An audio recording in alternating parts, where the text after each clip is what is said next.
Hey, what's up? Happy Tuesday. Happy Tuesday, everybody. Thank y'all for coming on over. Yes, we are a little early, and that's okay. Better early than late, right? So thank y'all for being here. Let's go ahead and jump into our show because we have one. We got some great topics. We have a great show for you guys this morning. Oh my God, some tea. Baby, I'm going to burn your lips off with this tea. All right, you're going to be able to sip it. We're going to burn them lips this morning. But let's go ahead and get into the show. Everything said in the video is alleged, in my opinion, and is used for fair use and entertainment. Let's go ahead and speak to everybody. Shirley Terry is here. Good morning. And she is first. Good morning. Daisy Lewis is here. B. Weiser is here. Trina Dean is here. My top flight Rose is in the building. Thanks for being here.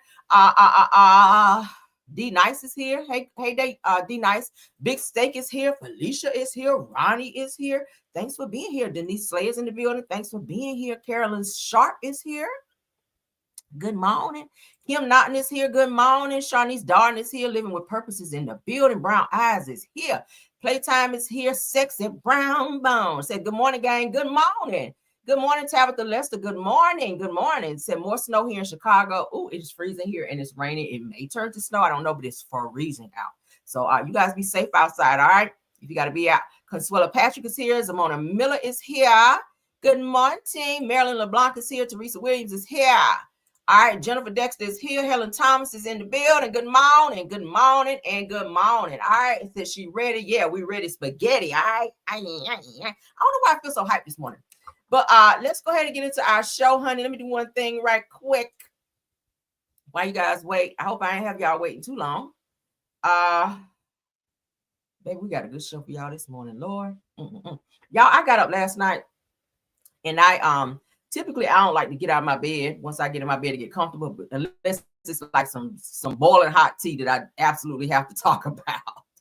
And last night was one of those things. So I got up and did a quick live last night about some shenanigans with Funky Neva and Tamar. But we have an extended version today, so we're gonna get into that a little bit later. But baby, when I tell you that tea was smoking hot, but I said Tamar is gonna learn to leave Funky Neva alone.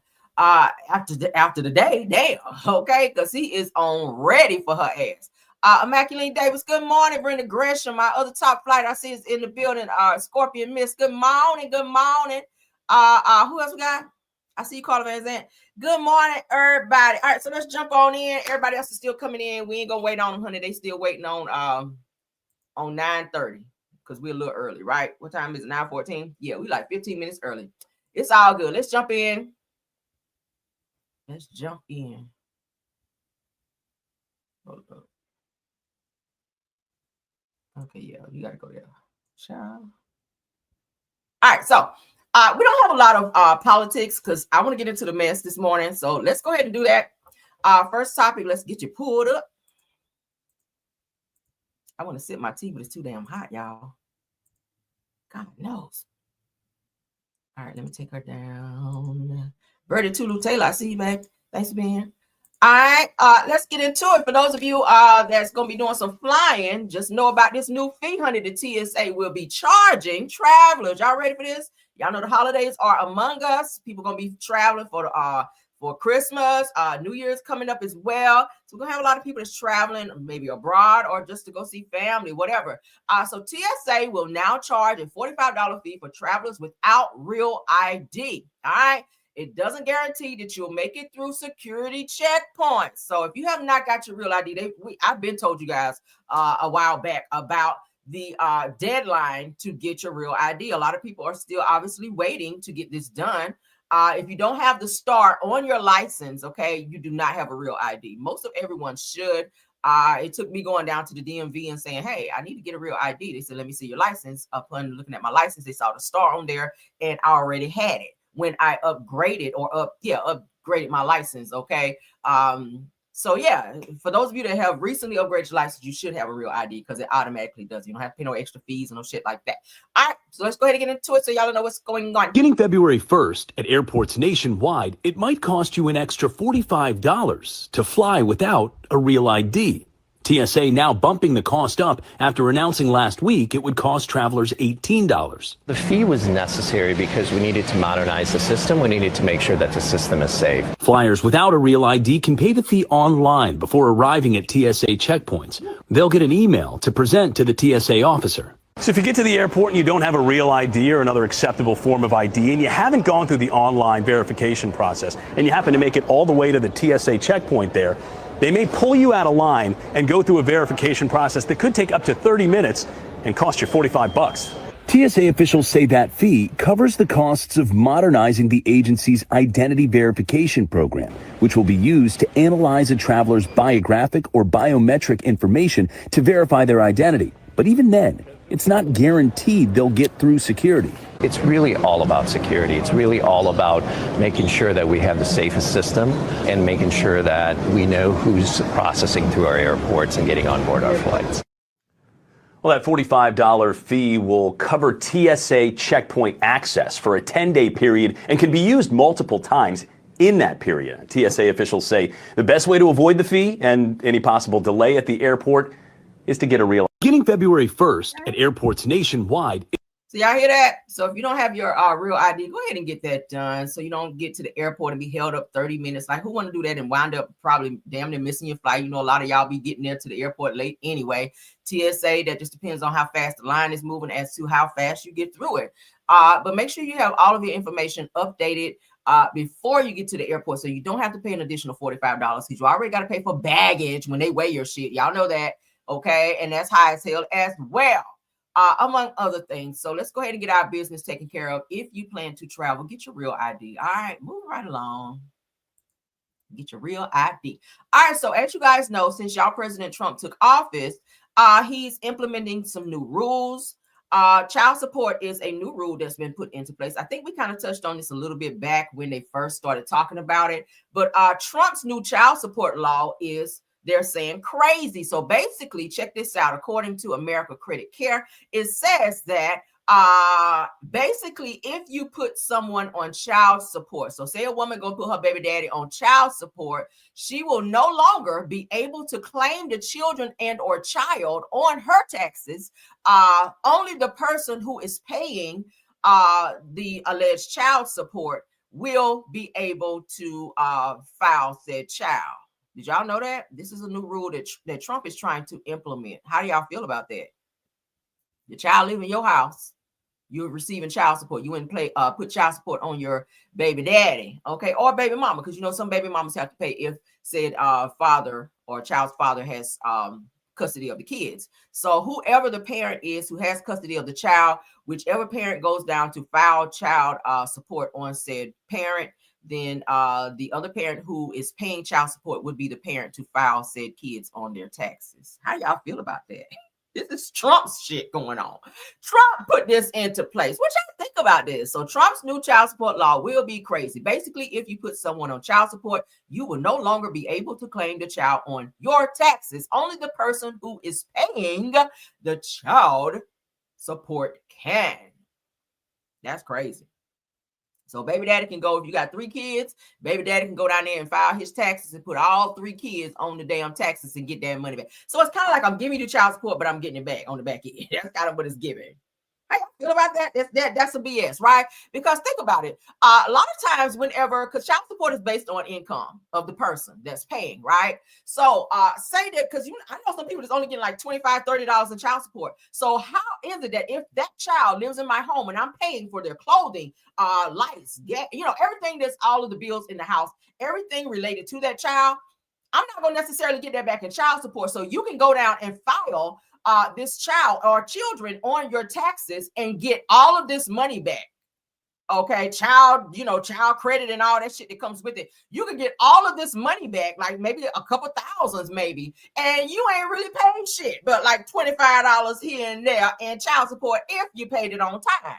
I feel that money should definitely go towards, or the mother or the parent who has said custody of the child, regardless to if they had to go and file for child support, because I feel like it's the obligation of both parents to care for said child.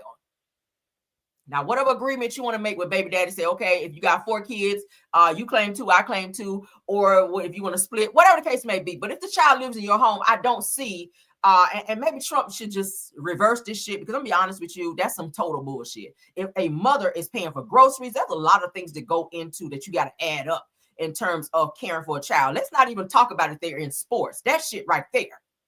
I know because I'm a parent whose child plays sport. That shit can add up. All right. If you have sons, we already know their clothes, shoes, all this stuff is expensive. So why should the mother or the parent who has custody of said child not be able to file her children on said taxes, and the person who is paying some damn child support? That's some bullshit. Y'all sound off. I don't like it. I don't like it. I don't like it. Okay. Let's move on. So a new bill has been put in place. Okay, a new bill has been put in place. Yeah, y'all feel me. Y'all feel me. Y'all know kids, raising kids can be expensive, especially if you have more than 2, 3, 4. You have some parents who have like 8, 9 kids. I can imagine. Okay, but I know you get a lot of money back. Okay, including like if you make too much money, you probably don't get no stamps or nothing like food stamps or whatever. But ultimately, you should be straight a little bit, especially if you're getting child support. But yeah, I don't agree that a person that pays child support should be the one that filed the kids on the taxes. That's bullshit. All right, so let's get into this. Now, we've seen a couple stories about Black women going to the hospital ready to give birth and being denied access to birthing suites in order to give birth. The woman up in my screen here with the pink sweater on, y'all know she was turned away. She actually had her baby in her truck where she and her husband were turned away. We know about the other young woman who was in a wheelchair. She was almost ready to push. The nurse was just not giving no dams about this woman in active labor. She was steady asking questions that she probably could have asked later once she got an epidural. Like, they just didn't have a sense of urgency, and they also were turned away as well. Well, a new bill targets hospitals that turn away Black women in labor. Okay. Yes. So let's go ahead and get into it. The Wells Act is what it's called. The Wells Act aims to stop hospitals from denying or discharging Black women in active labor. A response that cases,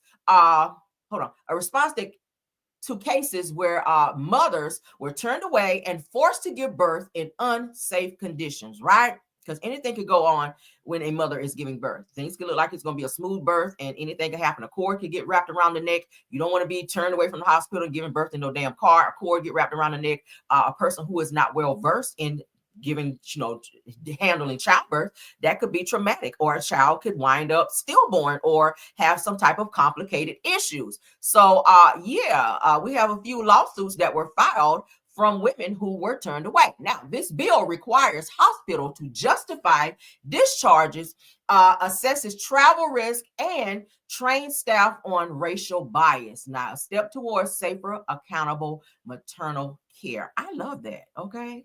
I love that, because that to me, I feel like that's some discrimination like a mother sucker. You should not be telling nobody, especially if they're active labor. I don't give a hot damn what race they're in. If they're Mexican, Black, white, Indian, Italian, I don't give a fuck. If you're giving birth, put them in a room, honey, and let them push this baby out. Or if you got to go by way of cesarean, whatever the case may be, they need medical attention. You should not be denying someone medical attention, especially when it's involving a child being born. Mothers, y'all know, if you've ever had a baby, y'all know when those contractions hit, baby, you got an attitude any fucking way. You don't want to answer no questions, and you damn sure don't want to be dealing with somebody taking their time or turning you away. That's going to only heighten stuff. Okay, well, you really be snapping off on somebody. But thank God for this new bill, because we've been seeing a lot of cases that's popping up. So shout out to that. All right, let's go ahead and get into the new SNAP benefit rules. Y'all know SNAP benefits have been released. Thank God. Okay, thank God. But there's some new rules that have been implemented. North Carolina is already starting to see said rules in terms of SNAP benefits. So let's go ahead and look at that, because this is getting ready to be nationwide. All right. So new SNAP rules hit North Carolina. All right. So shout out to the North Carolina beat on this. All right, so they're saying today, September 1st, which was yesterday, updated work requirements officially kicked in, meaning many SNAP recipients will now have to work, volunteer, or take part in job training programs for at least 80 hours each month to keep their food assistance. Y'all hear that? Hold on, guys. Give me 1 second. All right. That's my TV. Hold on.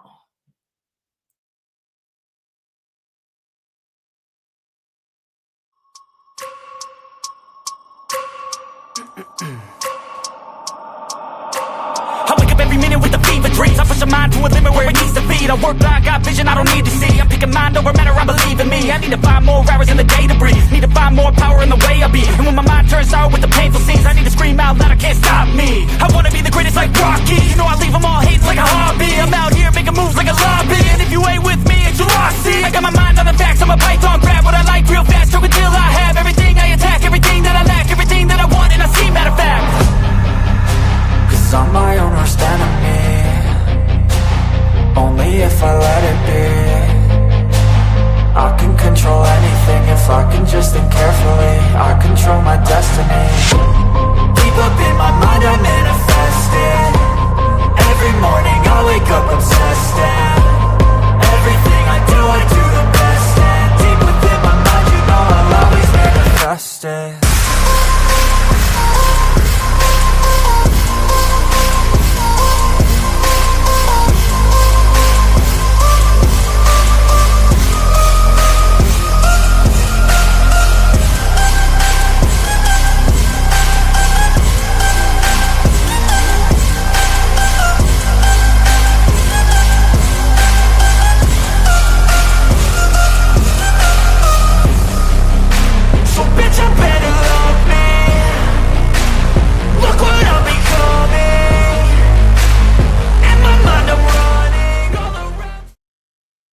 So we're back.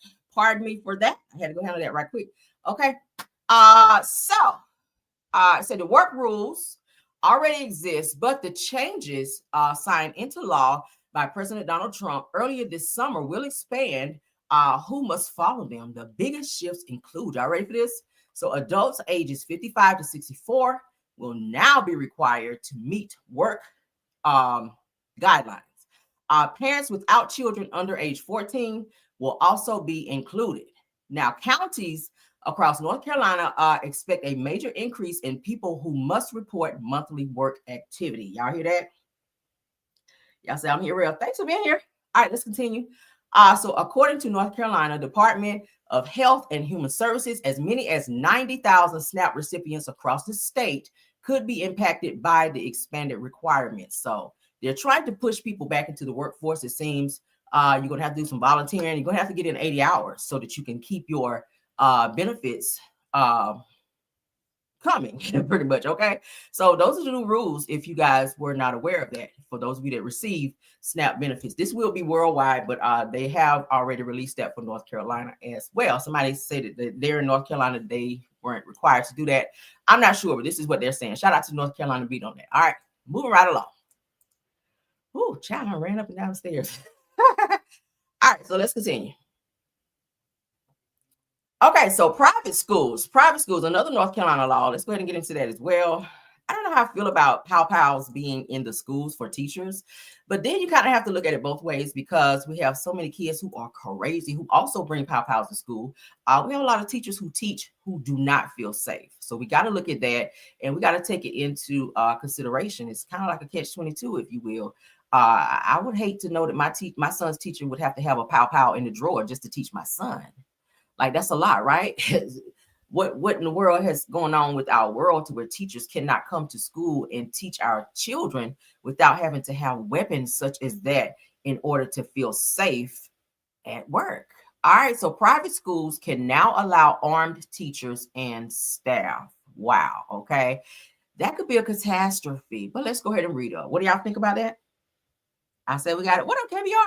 Thank you guys for being here. So on Monday, a major change came to North Carolina's private school campuses. Now, a new state law will now allow trained teachers, staff, and even volunteers to carry concealed hand pow-pows at participating private schools. Now, the policy stems from House Bill 193, which became law in July after Republican lawmakers voted to override Governor Josh Stein's veto. Now, it says that supporters of the bill say that the change gives smaller, lower budget private schools a way to boost campus safety without paying for expensive security personnel. We just got teachers out here on the tackleberry bullshit. All right. So, but not everyone is convinced. All right. Mental health experts and pow safety advocates warn the idea could create new risk for students and school employees. You got to make sure that these pows are stored properly, because what if a child go and get one out of the teacher's desk when they're not watching? Those things do happen. We have kids who go in the teacher's desk sometimes. And what if they open that drawer and they see a pow in there? That's exciting for a child. All right, they want to handle it, they want to touch it, and they might want to pow it. Let's go ahead and finish. Schools that choose to participate must give written approval to any teacher, volunteer, or staff member who want to carry a weapon. Those individuals must also hold a valid concealed carry permit, complete 8 hours of annual firearm and safety training, and follow all additional requirements already tied to concealed carry certification. All right. Private schools aren't forced to opt in, but if they do decide to allow concealed weapons, they must put their policies in writing and provide those procedures to parents every year. What do you guys think about that? Do you guys feel that it's come to a point in time now where teachers that are teaching our children should be able to bring pows to school in order to feel safe on the job? Put in there what y'all think about that. We're going to move on. All right. We're not gonna stay on long because we got a lot of topics to get through. All right, so a Georgia man is charged after powing a police officer who was responding to his 911 call. He says that he was shaken by pranksters repeatedly knocking on his door and never meant to pull the trigger. Let's get into this story. This is very sad. All right, let's get into this. Why is my phone ringing? All right, shout out to Neighborhood Talk. And when I got up and swung the gun around, that gun and went off. 73-year-old Lawrence Williams showed me how he says his finger accidentally hit the trigger on his 20-gauge shotgun. So I guess this finger hit that trigger. Went through his front door and wounded a LaGrange police officer. He went through him and come out the other side of the door. The officer was hit in the leg. Williams insists he didn't intend to shoot the officer. He was coming to help us. Williams and his wife had called 911 after someone kept banging on their door November 16th, then kept running away. I was scared. I was scared. He grabbed his gun. Then someone banged on the door again. I didn't know it was no police. I was sitting there still scared. Trembling. He says that's when his shotgun went off, wounding the officer. Williams says when you look at where the hole went through the door, it's clear he wasn't trying to shoot anyone. It would be up here somewhere if I was trying to shoot him. But it's down here. Down here. Williams says he never saw any police lights and didn't hear the officer announce himself. Still, he wanted to apologize. If the officer is watching, I'll tell him I'm sorry. I'm real sorry. I didn't mean to shoot him. And Williams faces aggravated assault, felony possession of a firearm, and filing a false report. His wife says that last charge makes it seem like they lured the officer here and shot him. They say that absolutely makes no sense. Williams is out on bond. And when I got up, y'all see that? So obviously he's been having some kids coming up to his door pranking. Y'all know that's this new thing going around now where kids run up to your house and ring your doorbell and run. I've been seeing a lot of that going on TikTok. And parents, please warn your kids that that's a very dangerous thing, because what if you do that and somebody don't want you on their property, or somebody can pow your child? Like, warn your kids to stay off people's property and stop these stupid ass pranks, because not everybody wants to be pranked. Not everybody's playing out here. All right, let me say it that way. Not everybody is playing out here. So according to what this man here was dealing with, some pranksters, some youngsters, some kids who kept coming to his door, ringing his doorbell, bothering him, and he, made a mistake, according to him, and pow through the door after calling 911 and pow a police officer. What do you guys think? So after calling for help, the banging happened again, according to them. Now, still afraid, Williams grabbed his pow and sat near the door, thinking that the prankster had returned. Said he then got up, swung the pow around, and it went off. It says that he, the pow went through the door and hit a LaGrange police officer in the leg. My Lord. I know he was hurt. Said that Williams maintains that he had no intentions of firing at anyone, saying that he never saw police lights or heard an officer announce himself.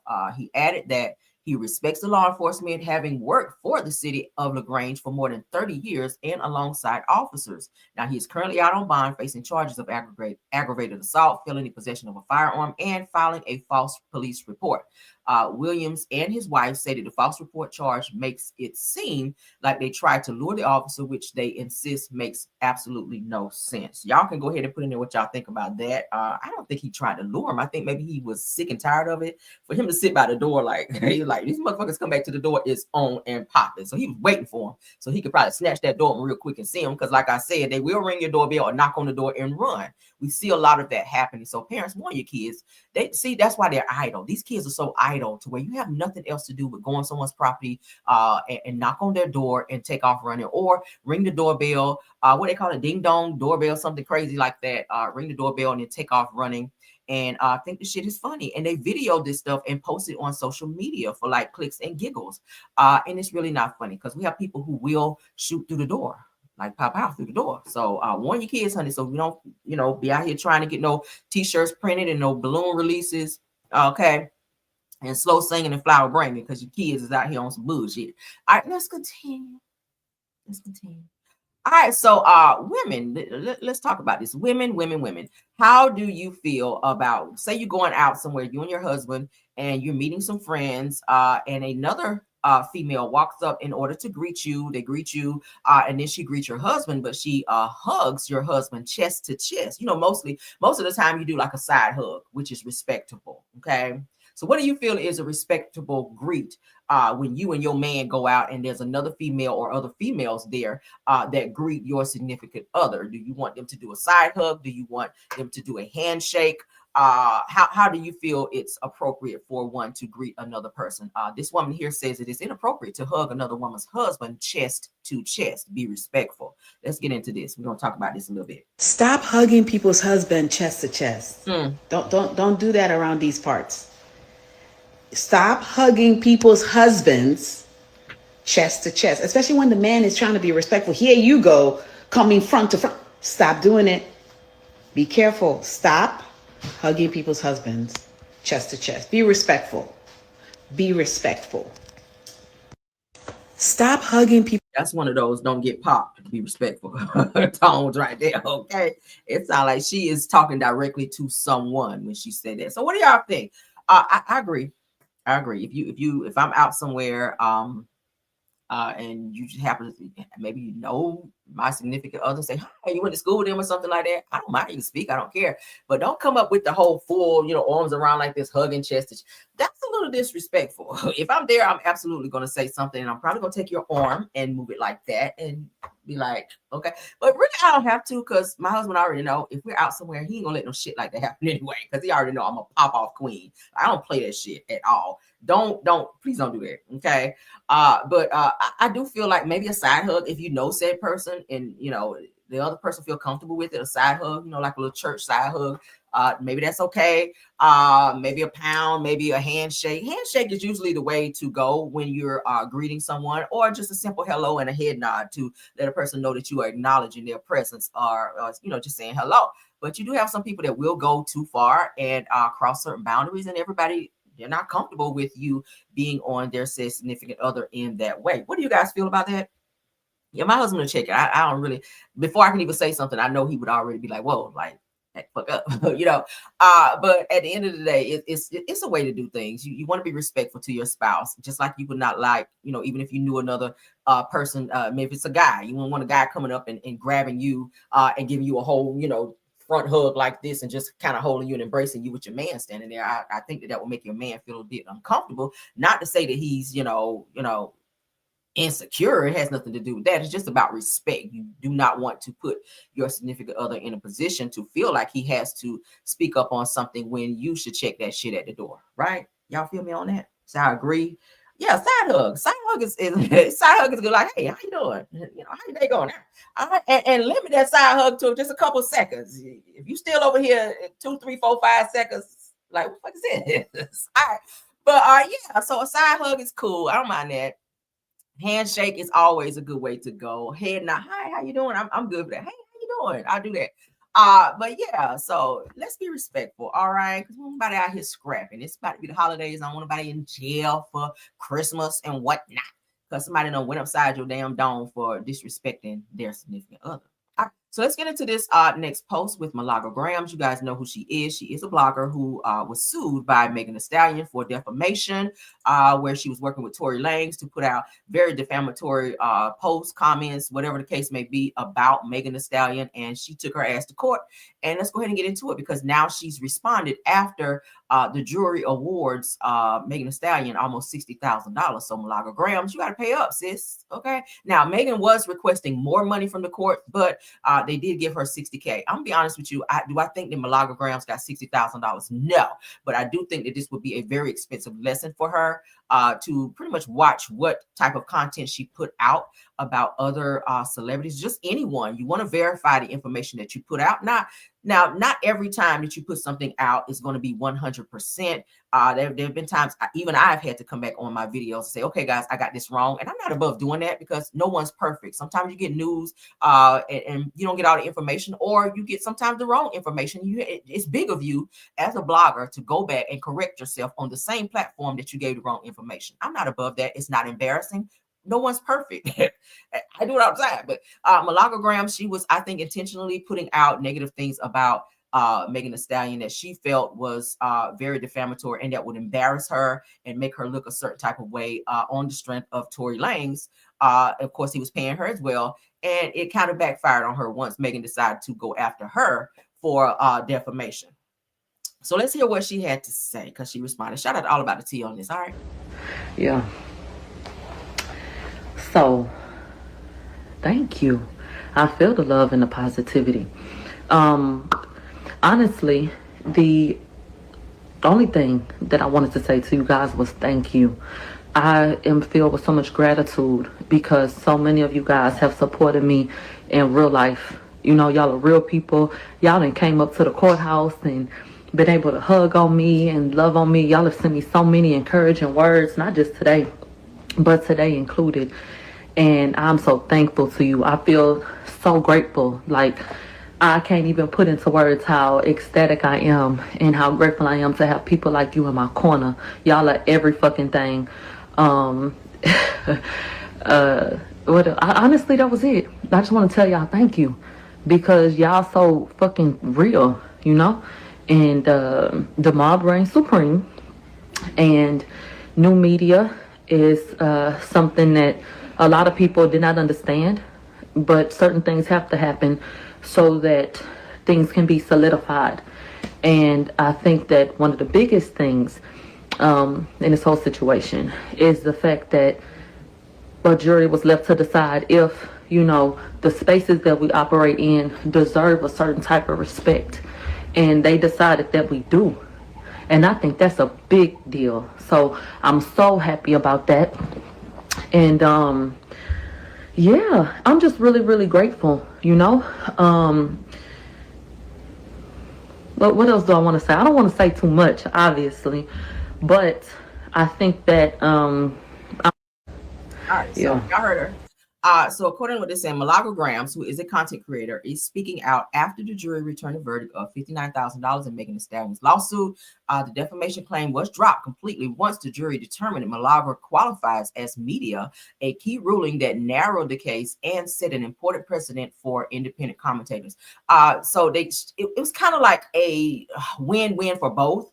They did see that some of the things that Malaga Grams was putting out was content, but then also there was also the fine line of defamation in some of the content that she was putting out. So that was also acknowledged on Megan Thee Stallion's behalf as well. So I'm happy that these two girls were not happy, but willing to go to court and fight this out, of course, with a jury trial, and that they did get some type of resolve, aka resolution behind this, because I was honestly tired of seeing this shit on the news. I'll be honest with you, okay? That just goes for anyone out there who's trying to be a blogger, content creator, whatever the case may be. Make sure that you verify the information that you're putting out, and if you misstep misstep in the information that you put out, go back and correct yourself and do that shit on the same platform that you did the misstep. That's just how bloggers are supposed to do.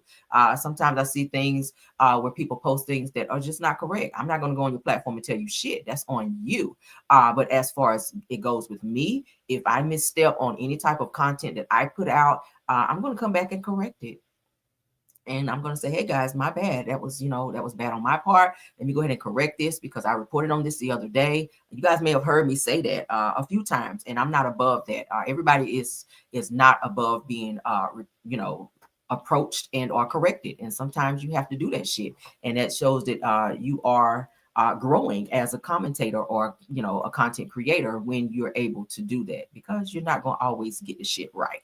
All right. And just because it sounds juicy don't always mean, even if it's a lie. A lot of people like to report just things that are lies and just shit made up because it sounds good and it draws an audience. Okay. Everybody like mess. And that's one of the things with content creating. People like mess. People gravitate more towards mess, but you want to make sure that what you're reporting, especially when you're reporting on someone else, because you don't want that person to be able to come back and say, hey, that's lies. Let me go to court. A lot of times they will ask you, can you take that down or can you edit that information because that was not right? And if you refuse to do that, a lot of times it can be very costly. $60,000. I can think of 60,000 things I can do with $60,000.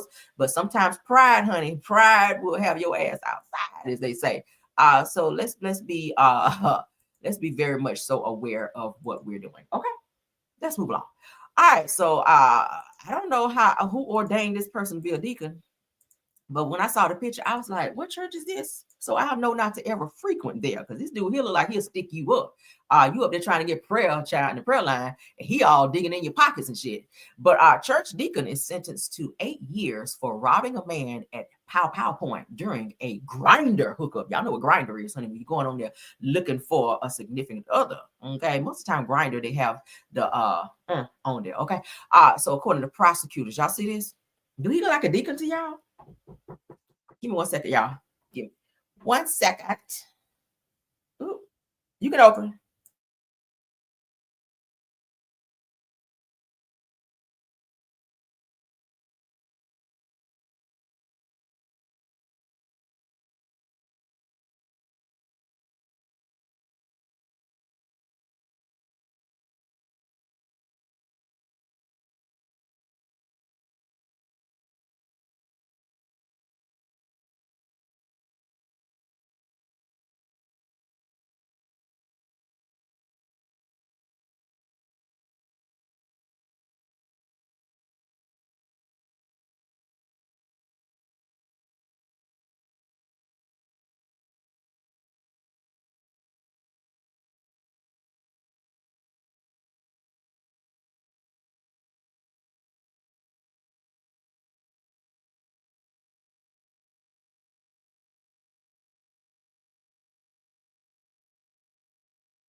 Okay, guys, my apologies. I didn't mean to make you guys wait that long. I'm trying to handle business and get my video done at the same time. All right. Can you guys hear me? Somebody said no sound. Can y'all hear me? Let me get back to my main screen so I can check in and see what's going on. Can everyone hear me? Can everyone hear me? Yeah, I told you guys, hold on. I was getting my my TV put in. I'm getting a new TV today. So I was getting that put in. But thank you guys for waiting. I had to let the guys out. So y'all can hear me? Great. All right, so let's get back into this post right here. So I was saying, do this guy here look like he could be a deacon to you guys? He is from Chicago. So it says a church deacon is sentenced to 8 years for robbing a man at Pow Point during a grinder hookup, right? Let's go ahead and read. All right, so prosecutors say that the victim and Eric Collins started chatting on the dating app the morning of the incident, and Collins allegedly asked the victim to help him out and be generous. So it said that according to court documents that the victim offered $40 for sex, and doorbell footage captured Collins arriving at the home around 11:30 a.m. So he got there early, honey. All right, so right before lunch. So the victim told investigators that he became uneasy once Collins started looking around the apartment as if he was evaluating the furnishings. See, that's why you don't let people in your house, because they get to looking around and scoping out so they can come back and rob you. So prosecutors say that Collins then demanded the $40 up front, received it via Cash App, and instead of leaving, pulled out a pow and fled in a car belonging to the victim's roommate. This is supposed to be a deacon now. So a judge has now handed down an 80-year prison sentence for the robbery charge. Again, you got to watch who you're hooking up with, especially on these dating sites. Grindr is a dating site, mostly where they have guys, like gay guys, be on Grindr. So if you be very careful on Grindr, especially. But if you're on dating sites, be careful. Shouldn't be inviting nobody to your house anyway. So that was the first wrong move. If you're going to be meeting someone on a dating site, you want to meet in a very public place, just in case something pop off. Then you have witnesses and you have other people who can jump in and help if this one could decide to go crazy on you. Okay.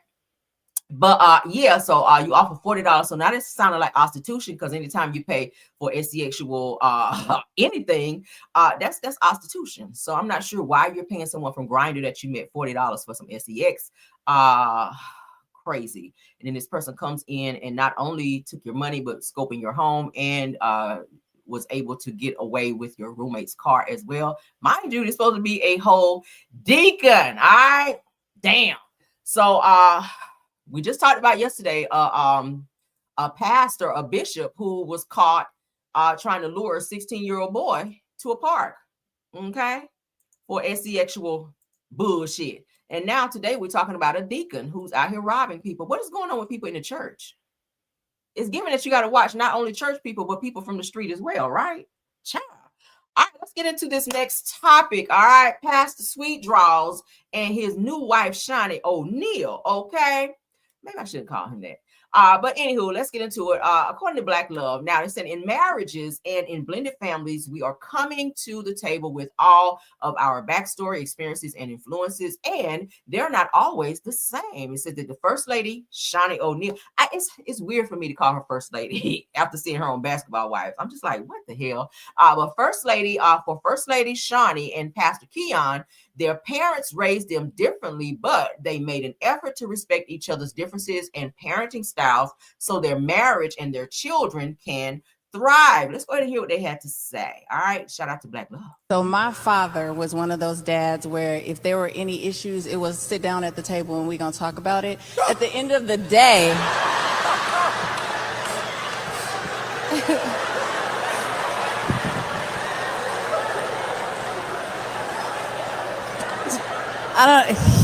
I think she turned out okay. I think you turned out all right. You got to talk about it? I'm like, well, yeah. Now, at the end of the day, what he said goes. You know what I mean? Like, his philosophy was like, don't leave a room, don't leave a table without something making sense. Mm-hmm. Now, if you don't understand. My mom was like, be confused. Right.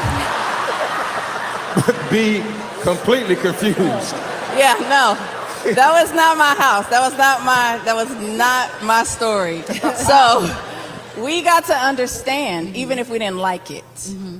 And even if there was a punishment, even if it was whatever it was, you're going to understand why this is happening. So that's the kind of household I had. But at the end of the day, my kids know I didn't play. Like, you're not going to embarrass me. You're not going to show out. It's no tantrums. It's no talking back. It's no disrespect. But we can have a conversation.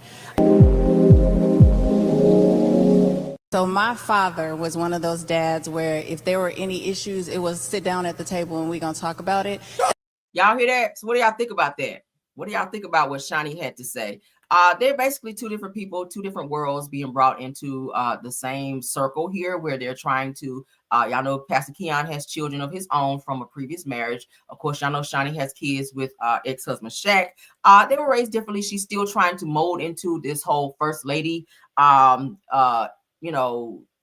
guess, role where people are still kind of looking at her as the Shani from Basketball Wives. But what do you guys think about what she had to say about she and Pastor Keon trying to mesh everything together in terms of their different upbringing and their different beliefs? What do y'all think about that? Y'all can sound off on that and let me know how y'all feel about that. I'm surprised that she married him. I'm going to be honest with you. I'm surprised that Shani wanted to be married to a pastor, giving her background and, how we've actually seen her on TV and just from things that we've, read about and heard about as far as how she kind of lived her life. It just seemed weird to me that she would want to be like a first lady, going to church all the time, sitting on the front row, wearing hats and stuff like that, like a normal first lady would of a church would do. It's just weird to me. And then we already know the story with Pastor Keon and how he left his ex-wife and all the things that was going on with him and the rumors that were going on about how he was making people sign NDAs that were saying inappropriate relationships were going on. We've talked about that. I don't know, but y'all put in there what y'all think about that. Okay. Let's move along to the next topic. All right. I'm very shocked about that. Okay, so imagine dating someone only to find, especially having children with this person. Let's go ahead and get this up as well. Trying to multitask, golly. Oh, Jesus. All right. So this lady here says that she found out that her baby daddy is actually her cousin after their second child. So not only she had one child, she had a second child with this person, only to find out that they were related. What would you guys do if this happened to you? Say you're dating somebody, you guys got real serious. Obviously, it's very serious if you guys are now on baby number 2, and then you find out, oh my God, this person is actually my cousin. Okay, that's why it's good to go to your family reunions so you can know who your people are. You won't be out here dating a long lost brother that you didn't know. This child might have been y'all might have been split up as children and they were adopted somewhere else and you lived over here. Then you go out and meet this person and wound up falling in love with them and having kids. It's always great to go to family reunions and talk to your parents like, do we have any other siblings and who is my family? You want to know who your family is so you don't be out here dating your relatives, honey, and having children with elbows coming out their forehead and shit, okay? Because you don't supposed to be doing it. But let's get into what she had to say because I was like, oh my God. All right, let's go. Shout out to the Ox Connect. Tell me about that situation. So, like I said in the interview, we from the country. So, we from the country where all we literally got is one Walmart. Like, we don't even have a Taco Bell no more. So, it's like, everybody know everybody. So, like, I don't feel like dating your fourth cousin is wrong because did you grow up with your fourth cousin? Do you know somebody that you call your fourth cousin? Like how is a person your fourth cousin? Like how? It doesn't exist. You're not my cousin. Like people, like I think it's like, it's like cousins of another cousin. You're not my cousin. If you're my fourth cousin, like I said in my last interview, if you're my fourth cousin, I like you and I want to do the do, then we gonna do the do. Yeah, but still to this day. What? If you're my fourth cousin? Yeah. You're not my cousin. First, second, third, anything else you can get the business if I like you. But yeah. Now, people always say third cousins that you safe being with a third cousin because really they're not like as close as a first or second. I don't want to be with no cousin. Let me just say that. I don't give a damn if you're an eighth cousin. I don't want to be with nobody that I call cousin. I feel like it's enough men out there that I can kind of go out and date and be with and not be like, yeah, this is cousin Will right here. Yeah, he my 8th cousin, but yeah, this is cousin Will. Like, no, when is that okay? Where you say, oh yeah, he's a first cousin or a 4th cousin, like whatever. I'm not into trying to be with nobody that I deem as family. Like, hell no, I'm not attracted to family. I'm not attracted to family. What do you think about that? Anybody ever dated like a 4th, 5th, or whatever cousin?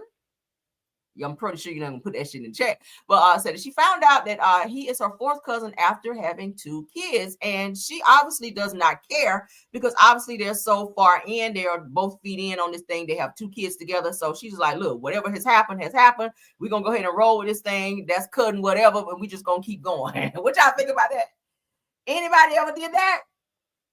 No, I know that's right. Somebody said disgusting. That's sick. Absolutely. Blood is blood. Blood is absolutely blood. I'm not interested in any of my cousins. I got some fine ass male cousins. When we went to family reunion, I was like, oh, well, okay. But hell no. Got some nice looking cousins. But would I want to date one? Fuck no. That's just understood. That's your cousin. That's off limits. But you have some people out there, honey, they do not damn care. They will have kids, a whole family, and even marry a whole cousin. Like, hell no. But let's move along, child. Okay.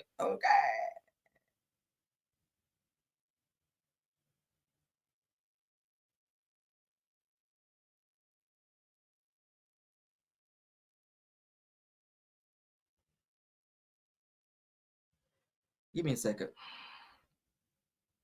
Lord God. Ooh. Multitasking. No. All right, so let me get back focused, child. All right, so let's get into our reality TV segment of the show, okay? All right, let's get into the reality TV segment of the show. Now, you guys know that we just finished talking about the Milagro Graham situation where Megan Thee Stallion and Milagro Graham had to go to court. Well, Claudia Jordan is sounding off on how she feels about how she may handle things in the future if it comes to her having to sue someone for putting out defamatory information about her as well. So they said that Claudia Jordan praises Megan Thee Stallion for standing up to lying ass bloggers, well, she means Milagro Graham because that's who it was, in the defamation lawsuit and hints at her own legal action. Let's go ahead and get into what she had to say, honey. All right, so Claudia Jordan, after, of course, y'all heard them say what the jury was going to put out and what the jury verdict was in terms of the Megan Thee Stallion Milagro Graham case, where Megan, of course, was victorious in that. So Claudia Jordan says, yes, honey, these lying ass bloggers have been out of pocket for the longest. She says, and I'm definitely getting inspired to fight back the next time one of those hoes, child, not hoes, try to play with my name. So she congratulates Megan Thee Stallion on her win against Milagro Grahams. And she's saying, hey, that's something that I may take up in terms of if a blogger put out some defamatory stuff about me, I may take them to court so that I can do what I need to do to clear my name as well. So this may be something that celebrities will start doing now, going after bloggers for putting out defamatory information, okay? So Claudia Jordan is feeling a bit inspired by the Megan Thee Stallion case. So the Real Housewives of Atlanta alum hopped on Twitter to praise Megan Thee Stallion for standing up to lying bloggers after she won her defamation lawsuit against Milagro Grahams. They said that Claudia even hinted at taking her own legal action, stating that she was inspired to fight, okay, and to fight back, rather, okay? So do you guys think that more and more celebrities will now use this as a method in order to stop bloggers or content creators from posting defamatory things about them? We already know about Cardi B and Tasha K, how that situation turned out. A very expensive situation. And I always said I felt that Tasha probably should have maybe edited the video or took it down, because that's all Cardi was asking whenever said things were put out about Cardi B. But it wound up going to court, and it was a very expensive situation where Tasha K is now having to pay by way of, I think, garnishments from her check, from her YouTube checks or whatever, and from her financials to pay Cardi B back for a very expensive video that she put out there that she refused to take down. So you have to be very mindful again when you're doing it. So shout out to Claudia Jordan for speaking out on that and her congratulatory statements towards Megan Thee Stallion. All right, so let's get into some white people news. This is also reality TV news as well. All right, let's go ahead and get into it. Y'all remember Kelly Dodd? Kelly Dodd used to be on Real Housewives of OC. I I haven't watched it in a while now. Y'all know that's the one that what's got Tamara. Y'all know Tamara and all them are on it. All right, Vicky Gunvalson, all of them is on it. I watched that, but I haven't, like I said, watched it in quite some time. Shannon Bedore's on there as well. But let's go ahead and get into what Kelly Dodd's brother had to say about her, because he is snapping off on her. Shout out to Reality Housewives Zone. So Kelly Dodd's brother goes on a disturbing rant and claims that Real Housewives OC star abuses her daughter. Let's get into that, because that's some very serious allegations right there. Let's go. She's a fucking transvestite looking fucking evil, demonic cunt. That's exactly what she is. So you think, you know what's evil? Is hitting your daughter, beating her up, scratching her on the face, scratching her on the neck, giving her a black eye. That's evil. She's projecting. That's what she's a fucking transvestite looking fucking evil, demonic cunt. That's exactly what she is. So you think, you know what's evil? Is hitting your daughter, beating her up, scratching her on the face, scratching her on the neck, giving her a black eye. That's evil. She's projecting. That's what she's a fucking trans. White people are so funny when they get mad and when they go off. That's very disrespectful to say that about your sister, and then to go on a social media platform to call her a whole cunt and a transvestite and all these other things. Like, damn, sir, do you even love your sister? What the hell did she do to you to piss you off? Because damn, when I tell you, he did not hold back. Okay, now if you guys watch Real Housewives of OC, y'all already know what Kelly Dodd was coming with. She's disrespectful. Her mouth is very disrespectful. So I kind of get where this brother is coming from. Kelly just don't give a damn. Okay, Kelly just does not give a damn. And her brother is definitely calling her out for being very abusive towards her daughter. That is something that's not a good look for you, Kelly. We haven't seen Kelly for quite some time on the show, but the last that I saw that she got married to some guy who, some younger looking guy who looked like they were having some marital issues as well. But as far as this goes right here with Kelly's brother, it sounds like Kelly rubbed his ass the wrong way, and he's really sick of her ass to where he is exposing her and letting everyone know that he be scratching her daughter that she be scratching her daughter in the face and doing all types of things she should not be doing as a mother. So Kelly, you might want to clean that up, because obviously your brother don't give a hot damn about exposing you. Keep your friends close and your family damn closer, and watch what you do around them, because baby, they will expose your ass. All right. Let's move on. We'll play it one more time. Transvestite looking fucking evil, demonic cunt. That's exactly what she is. So you think, you know what's evil? Is hitting your daughter, beating her up, scratching her on the face, scratching her on the neck, giving her a black eye. That's evil. She's projecting. That's what she's a fucking trans. Yikes. So yeah, watch out for that, Kelly, because that's a little bit too much. All right.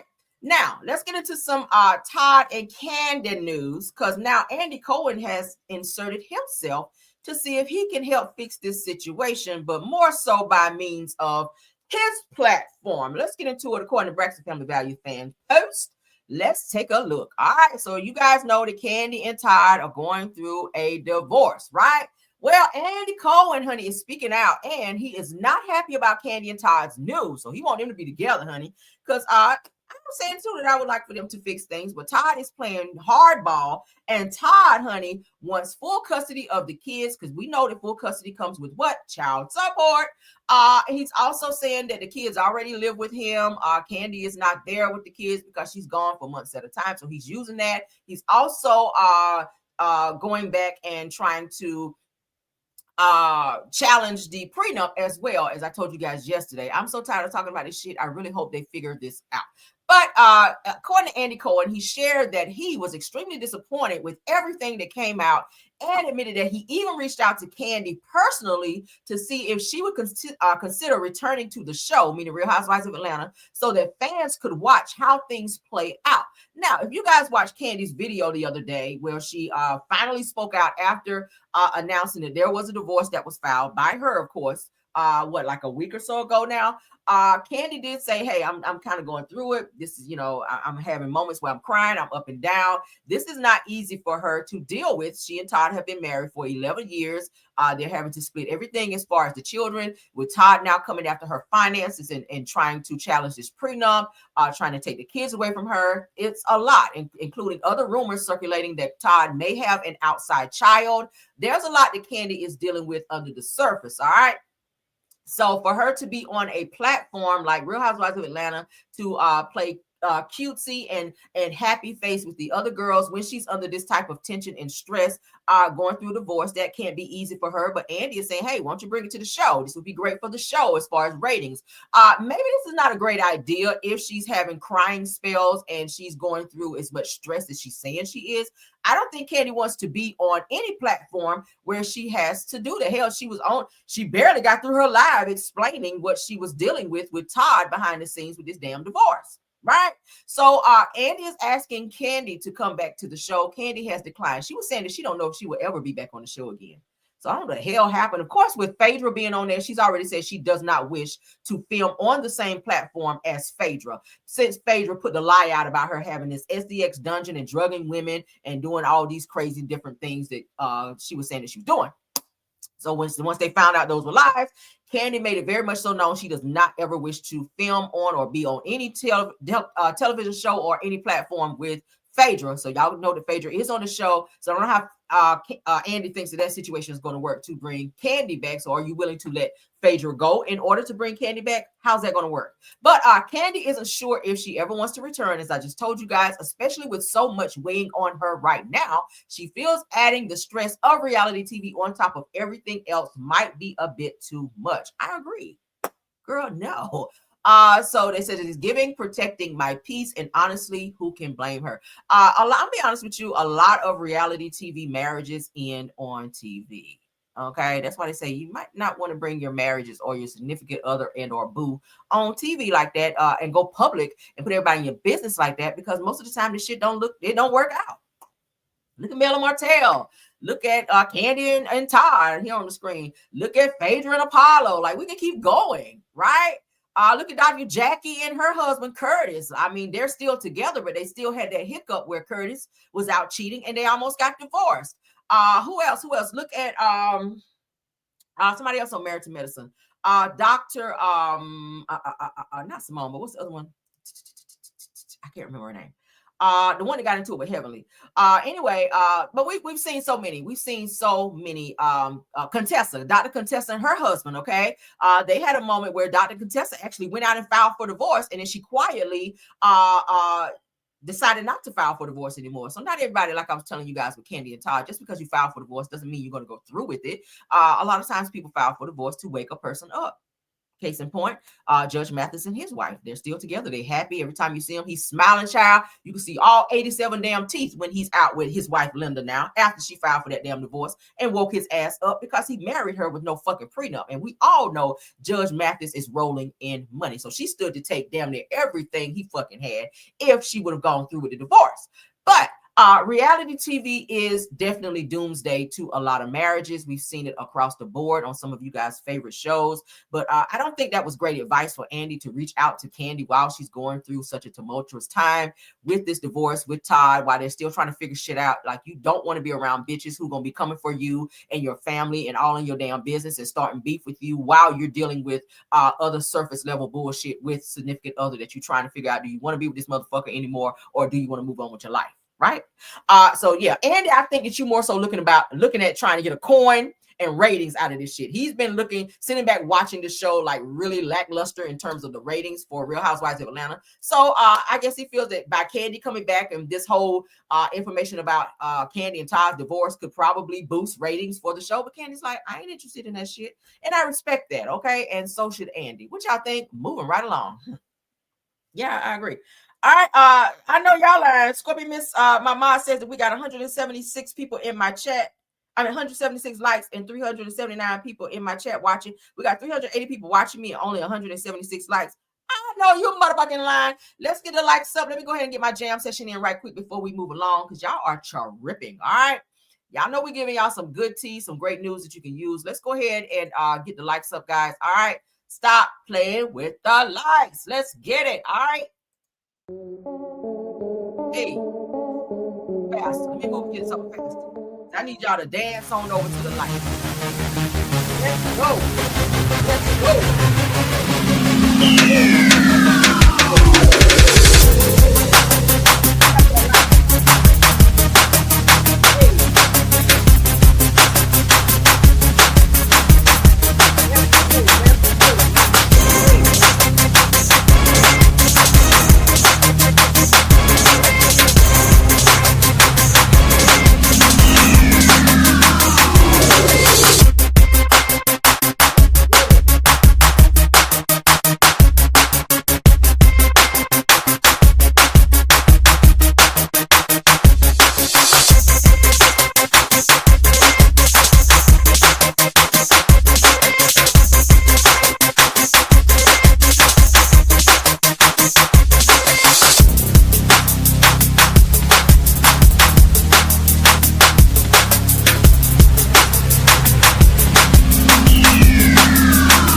Thank y'all.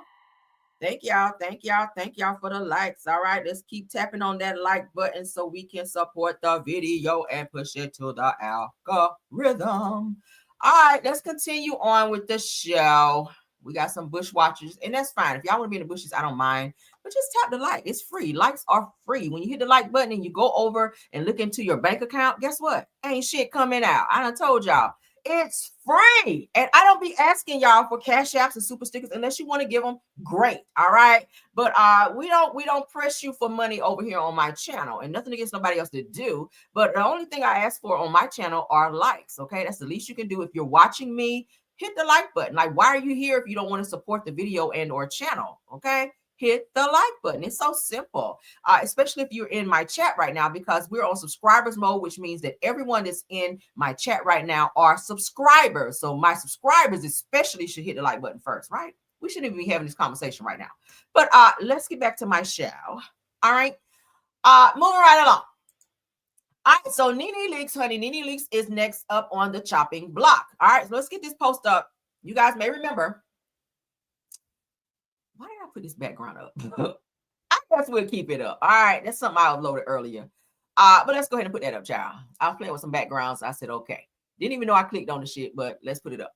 All right, so Nene Leakes, you guys. I told you guys a few weeks ago that Nene Leakes decided to get rid of her boyfriend who she was dating during the time that Greg Leakes was still alive. Well, after, I'm sorry. After. Damn, I thought I cleared, didn't I?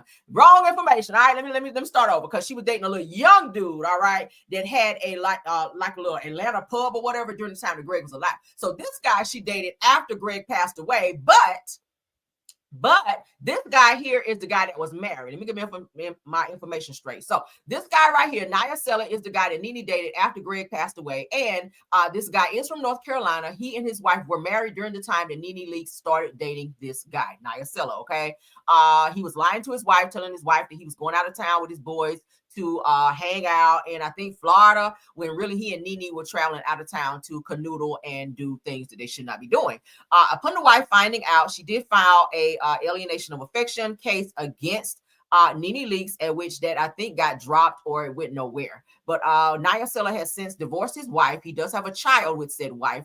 Nene Leakes was doing videos like, you know, ha ha ha, nanny nanny boo boo, I got your husband type shit, which I thought was very distasteful. But she recently, and let's go ahead and talk about this.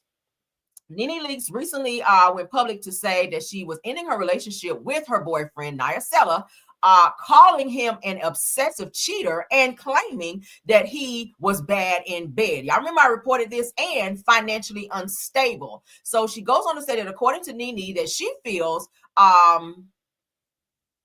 that he used her for a come up and that brought little value to her life. Now, she also admitted that when she entered the relationship, that she was aware that he was still married, but he assured her that a divorce was in the process. That's what them niggas always say. So Nene also revealed that his estranged wife has been stalking her and harassing her for years, even forcing her to increase security, especially when traveling through airports. Now, at this point, they're saying that Nene says that she is single and focused on enjoying her life, her peace, and embracing her independence and living her life like it's golden on her own terms. All right. So y'all remember we talked about this. Now let's get into the update. Okay. Because if you run around here saying that you feel like he used you for financial gain and clout and all this other stuff, he was bad in bed, and he was financially unstable, what is it now that's bringing him back to where you're back with this man? What is going on? Let's go ahead and share this shit, because we got an update on Miss Nene Leakes, who is now running around with Nia Sella, who I've seen pictures of him out with another woman, and this was recent. So my question is, are we getting to the point where we are comfortable with being with a person who we know is out with other people? My thing is, you get them how you lose them. You got this man when he was married, so how the fuck you think he gonna treat you when he treated his wife, who he took vows to love, honor, and cherish, but then turn around and was running around with your ass all over town? Get into that tea. All right, so let's get into it. According to Braxton Family Values fan, Paige has said to hear that Nene Leakes recently opened up about her relationship with Naomi, which we call Nyasela, admitting that she's only still seeing him because the thought of being completely alone makes her uncomfortable. So now it's given that you're settling after you already blasted this man to say he's bad in bed, he's not financially stable, he's this, and this, and you knew he was married during the time that you were with him, even though you told Kim Zolciak, keep your legs closed to married men, but it's okay for you to open yours. Let's continue. So she made it very clear that she is not in love with him, saying, I'm actually single, but he's my guy, if that makes sense, leaving fans gag like, bitch, what? All right. It goes on to say that Nene explains that men today are so set in their ways and as a strong, independent woman, she refuses to dim her light, girl, after you already did that by being with a married man, or be submissive just to satisfy a man's ego. Well, obviously he don't have a big ego, according to you. You said he's bad in bed. That's shout out to Beyonce. So she knows that she can hold her own, and she's choosing honesty and independence rather, over pretending a relationship is something that it's not. How do you choose an honesty when this man was married when you met him? This is why I told you guys that Nene was just out here grabbing people once Greg Leakes passed away. Now, I told you guys that when Greg was transitioning, and we talked about this young guy with the dreadlocks, okay, this little thug ass looking dude, he actually owned a night spot in Atlanta. I think he still owns his night spot, where he was seeing Nene. Nene was going to his night spot.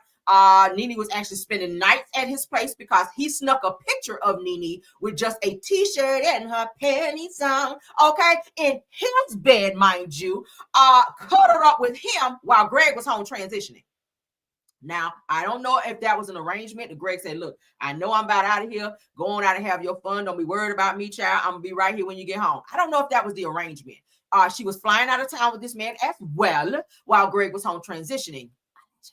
All right. So, but now Nene wants to have goals and standards, and now you're choosing independence, and you don't want this man. You don't want to be in a relationship. You're not in love with him. So it's given that he is a space filler, and even though he don't really give you what you need emotionally, financially, dick wise, we're gonna go ahead and say that too because kids are in school. You're just settling so that you're not alone. So are women starting to settle for men who really don't fit the bill just to say that you have a man and to not be alone? Is that what we're doing now? Put a one in the chat. Is this the new age thing now as far as relationships where women are tired of waiting for the one? You know, there's having companionship, and then there's the one. So you don't want to just be out here grabbing somebody because you're tired of waiting for the one. Because sometimes you can spend too much time with a person who's really not there for you and supposed to be your one until you start learning ways that kind of derail you from the path or the beaten path that you're really supposed to be on to meet that one. I feel that Nene is the type of woman who cannot be by herself, which that's very essential when you've been through that type of thing where you've been married to a person who transitioned, who went through that type of thing. She and Greg have been together for quite some time. I mean, hell, he took her off the pole and changed her life, only for her to turn around and divorce his ass and then get a whole prenuptial to make him sign before she married his ass again to protect her money when it was his money that put her in the position she was in.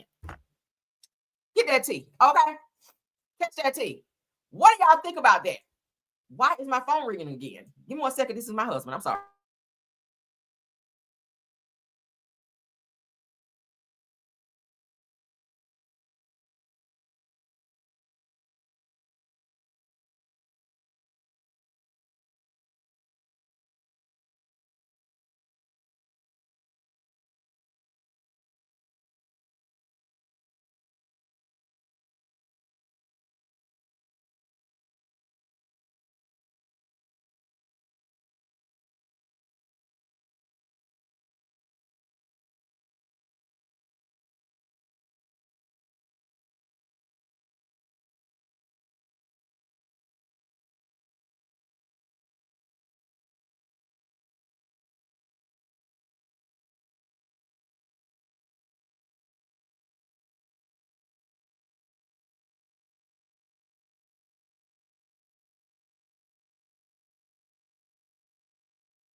All right, guys. Thank y'all.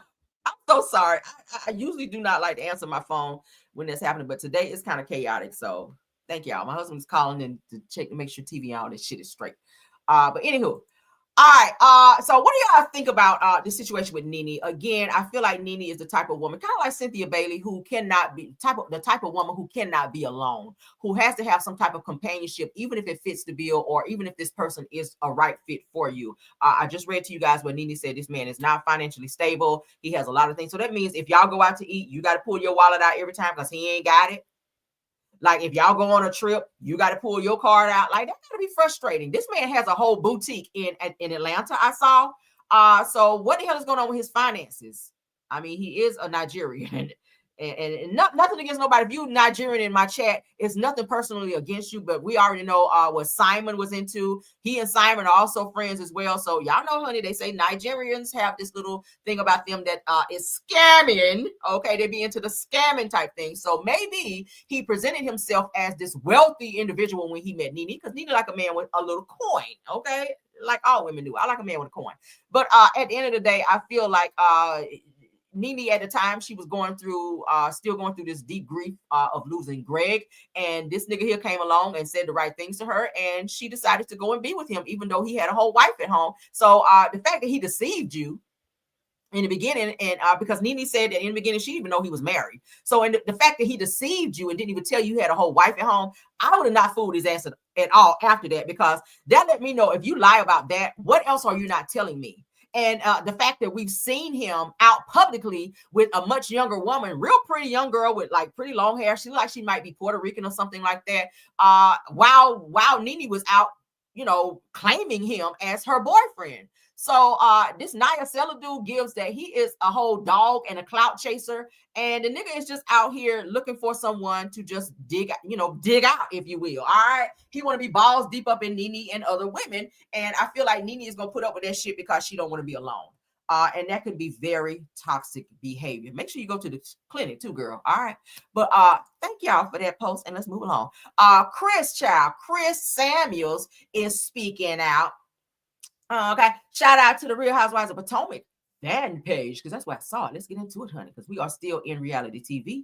We're about to get on into the mess, baby. It's a lot of mess today. Y'all enjoying the topics? If so, don't forget to hit the like button. All right.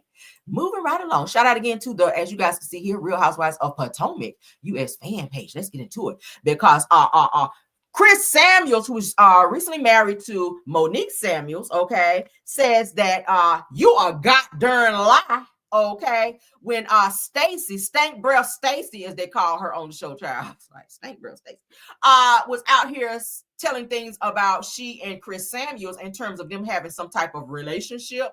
And Chris was like, bitch, I'm single. Like, where'd that come from? So Chris is saying, you a damn lie. All right, so Chris Samuels erupts, they're saying, with the F-bomb fury, all right, snapping off on Stacey Rosh from Real Housewives of Potomac, unloading on Real Housewives of Potomac newcomer after what insiders call her pathetic and a failed cover-up. So they're saying that she was trying to use Chris Samuels as her storyline in terms of saying she was low-key dating him as a way to poke at the bear with Monique and to have a storyline this season. Well, Chris vows that Stacey fabricated the entire rumor solely to humiliate him, accusing her of weaponizing a fake social media friendship, or social friendship rather, for clout and storyline relevance. Now, we did see some pictures, Chris, okay? To Stacey's defense, I don't know who released them, but it looked like you guys were out on a double date, if you will. There was another guy and another woman pictured with you guys. Your hand was on the back of Stacey's chair. You were leaning in. Body language says everything to me. All right. Stacey says that y'all had not slept together, but y'all did exchange tongue action, which lets me know that there's something that you were feeling her, okay? Especially if they say her breath is funky like it is. I don't know if she out here eating ass or whatever, because this is 2025 and that's what women are doing. But for you to stick your mouth on her mouth and your tongue on her mouth after they say her breath be smelling like it smells, clearly says to me that you like what she is bringing to the table. And definitely it ain't no damn scope. But anyway, sources close to production says that the cast is 100% united behind Chris because they don't like Stacey's ass anyway. Stacey is getting so much heat this season. All right, from the episodes that I've seen, they are digging in her ass this season. I'm just like, oh my God, girl, you need you need somebody else on the show on your side, because baby, don't nobody like her ass this season. Now collectively confirming that they believe that Stacey is lying. Chris said it too. All right, embellishing and twisting casual interactions into scandal for screen time. Okay, so she's like, bitch, I gotta go out here and tell a few lies so my ass can stay on this show, because you gotta have a storyline to stay on the show and to be reputable. So now she done threw Chris Samuels in the shit, and Chris like, bitch, you a motherfucking lie. Like, it was not that. Like, we probably went out for a drink or two, and I kissed your funky ass mouth, but me and you, there is no me and you. There's no me and you. Like, I did not hit the skins. All right, no, I did not. Like, a bitch just bought you a lemon drop, and that was it. So the blow up has reportedly torn through filming like a grenade, child. Like, pow. Leaving producer scrambling and cast members shaking, and Real Housewives of Potomac insiders whispering that Stacey's future on the show may already be in jeopardy now that Chris Samuels done blew her ass up on the show and told everybody, bitch, you a motherfucking lie. We are not together, and we was not together. And bitch, I just bought you one drink and kissed your funky ass, and that was it. All right, so get into that. What y'all think? Say y'all are crazy. Y'all know I gotta be animated. What y'all think about Chris blowing Stacey's damn storyline up? Like, girl, he was like, I don't give no fucks about you putting no pictures out there. Like, that was an innocent little friendship type situation. Now you got Monique on this side eye my ass, because I already told y'all, I feel like Chris and Monique still smashing a little bit. I just feel like that. Because not necessarily because you divorced a person. Like, if they had that good, like, you still might want to swing by there a time or two and get your head behind the headboard and whatnot.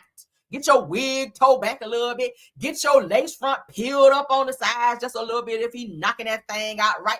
You know, just because you divorced don't mean you got to leave a nigga alone. Sometimes people spin the block, right? Some of y'all in my chat done spent the block on a nigga that you know don't deserve that good. But because he got that good, you be like, yeah, I guess I'll go over there and let Charles hit this thing one more good time, all right? Just don't pull on my hair and shit. Like, you got rules and shit now. It used to be Charles could pull your damn ponytail off, but not because you mad at Charles, but you still want that good. See, you can put my head behind the headboard, but you can't choke me this time. Okay. Used to be Charles could choke the shit out of you till you gagging in there. You be like that. Charles have you in there like, but you tell Charles, don't you dare touch my motherfucking neck. You get this shit and then let me go. All right? You don't even take your drawers off all the way. You keep around your ankles to let this nigga know this ain't all the way your ish no more. Oh, I went into character. But what y'all think about it? Okay, we're gonna get off that because child, that brought something out of me. Lord have mercy. That brought something out of me. Y'all know how it is, women, when y'all don't want to fool with a nigga no more, but he got that good. I ain't gonna hold you. I done spin the block on a nigga that's got that good that I used to date back in the day. All right, y'all sure the fuck did. That's before I got married though. I don't fuck around like that. But yeah, me and a nigga broke up, and I sure did. Okay, he called my phone. I'd be like, this motherfucker. But I'm still coming over there. Plug, okay? Yeah, the bitch did go over there and get her bun knocked the fuck off. We sure the fuck did. Okay, grab the back of my neck and all that. Mush my head in the pillow and shit like that. Because we like it rough a little bit. Sure the hell did.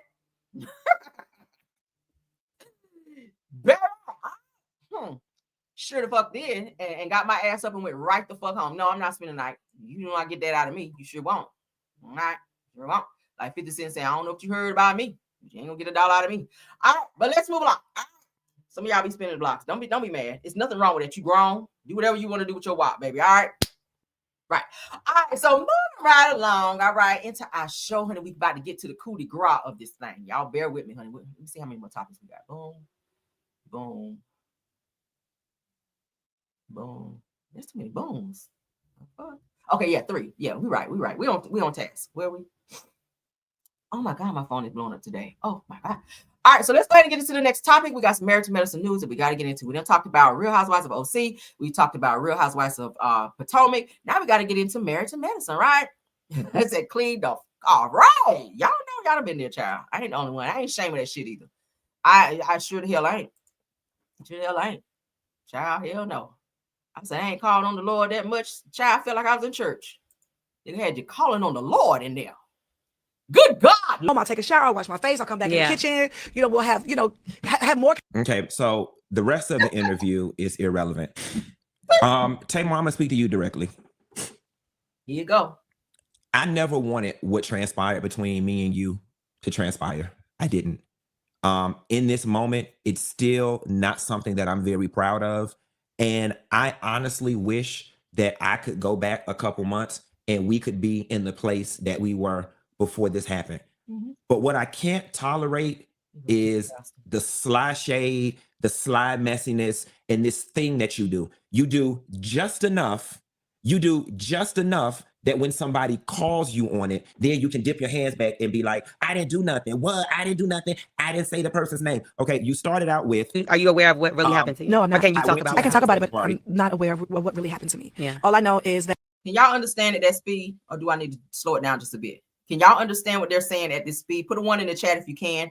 If not, I'll take it down 1 notch, okay? Because I don't want this video lagging. I went to a friend's birthday party. I gave a friend a birthday party. Okay. I don't like that. I don't like that at all, because I'm telling you to your damn face, you was a bold-faced, bald-headed, goddamn liar, okay? That night was never about me. You and Zoe and all the rest of them, y'all was looking for something to eat. Y'all called me and was asking me what was there to eat up in my direction. I said everything up my way closed. I was like, we could always go to Roof Chris. Y'all said, fuck it, meet me at Roof Chris. I met y'all at Roof Chris, you and Zoe. In comes walking Mendices and his homeboy, okay? Now, this is the 3rd time that me and you have been hanging out, and out of nowhere, here comes Mendices, okay? Now, you can make of that whatever the hell you want to make of it, okay? I was tired. I wanted to go home. Y'all said, we going over here to Sauce in Buckhead. Meet us at Sauce. I said, y'all, I really don't want to go. I drive my car over to Sauce. By the time I get to Sauce, Zoe calls and says, Tamar said, just leave your car at her house and we're going to go to V12. I didn't even want to go. You didn't throw me no party, love. Why are you doing this?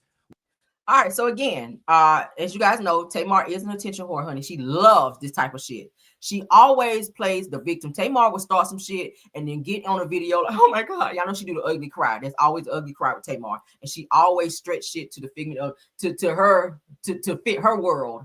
And her mental of what she felt happened. Funky Dineva made it very clear to Tamar months ago when this whole incident happened. Like, I know some shit. Like, he told her there's some shit that I want to say, but because I still have some respect for you, I don't want to go there. So respectfully, keep my name out your mouth. Don't say anything about me. I'm gonna sit on this shit. Like, he had no intentions, according to him, to blast her and say the things he's getting ready to say in this video. But Tamar had to go and poke the bear again. Like, why? Why? And then you sit up in the interview and it sounds like you're lying according to the things that you said. I'm going to spill some tea on her ass here in a minute. But at the end of the day, like, stop fucking lying. You already lied when you said you know who Mendices was. That's already been verified that you having a full-blown relationship with him, which made sense that you use him in your retrograde video trailer, whatever you want to call it.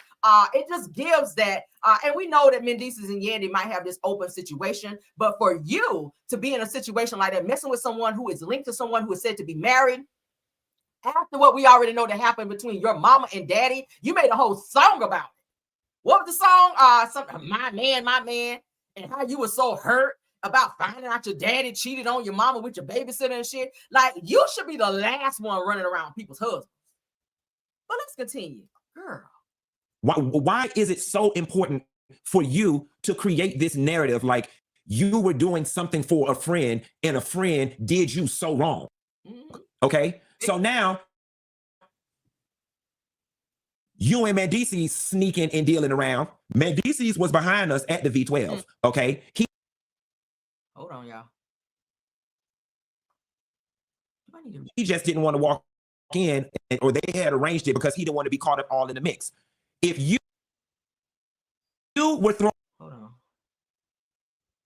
throwing Quentin a party, Tamar, the sign would have said Quentin. The sign would have said Funky Dineva on it. Okay? Now, in fairness, it was my birthday week, and maybe in your mind, you were saying, let's go out and continue to hang for your birthday, or it's your birthday, let's hang. But to create this narrative that you went to throw a birthday party for a friend and this friend did you so wrong, that's not right, Tamar, and it's not fair to me, and my feelings are hurt behind it.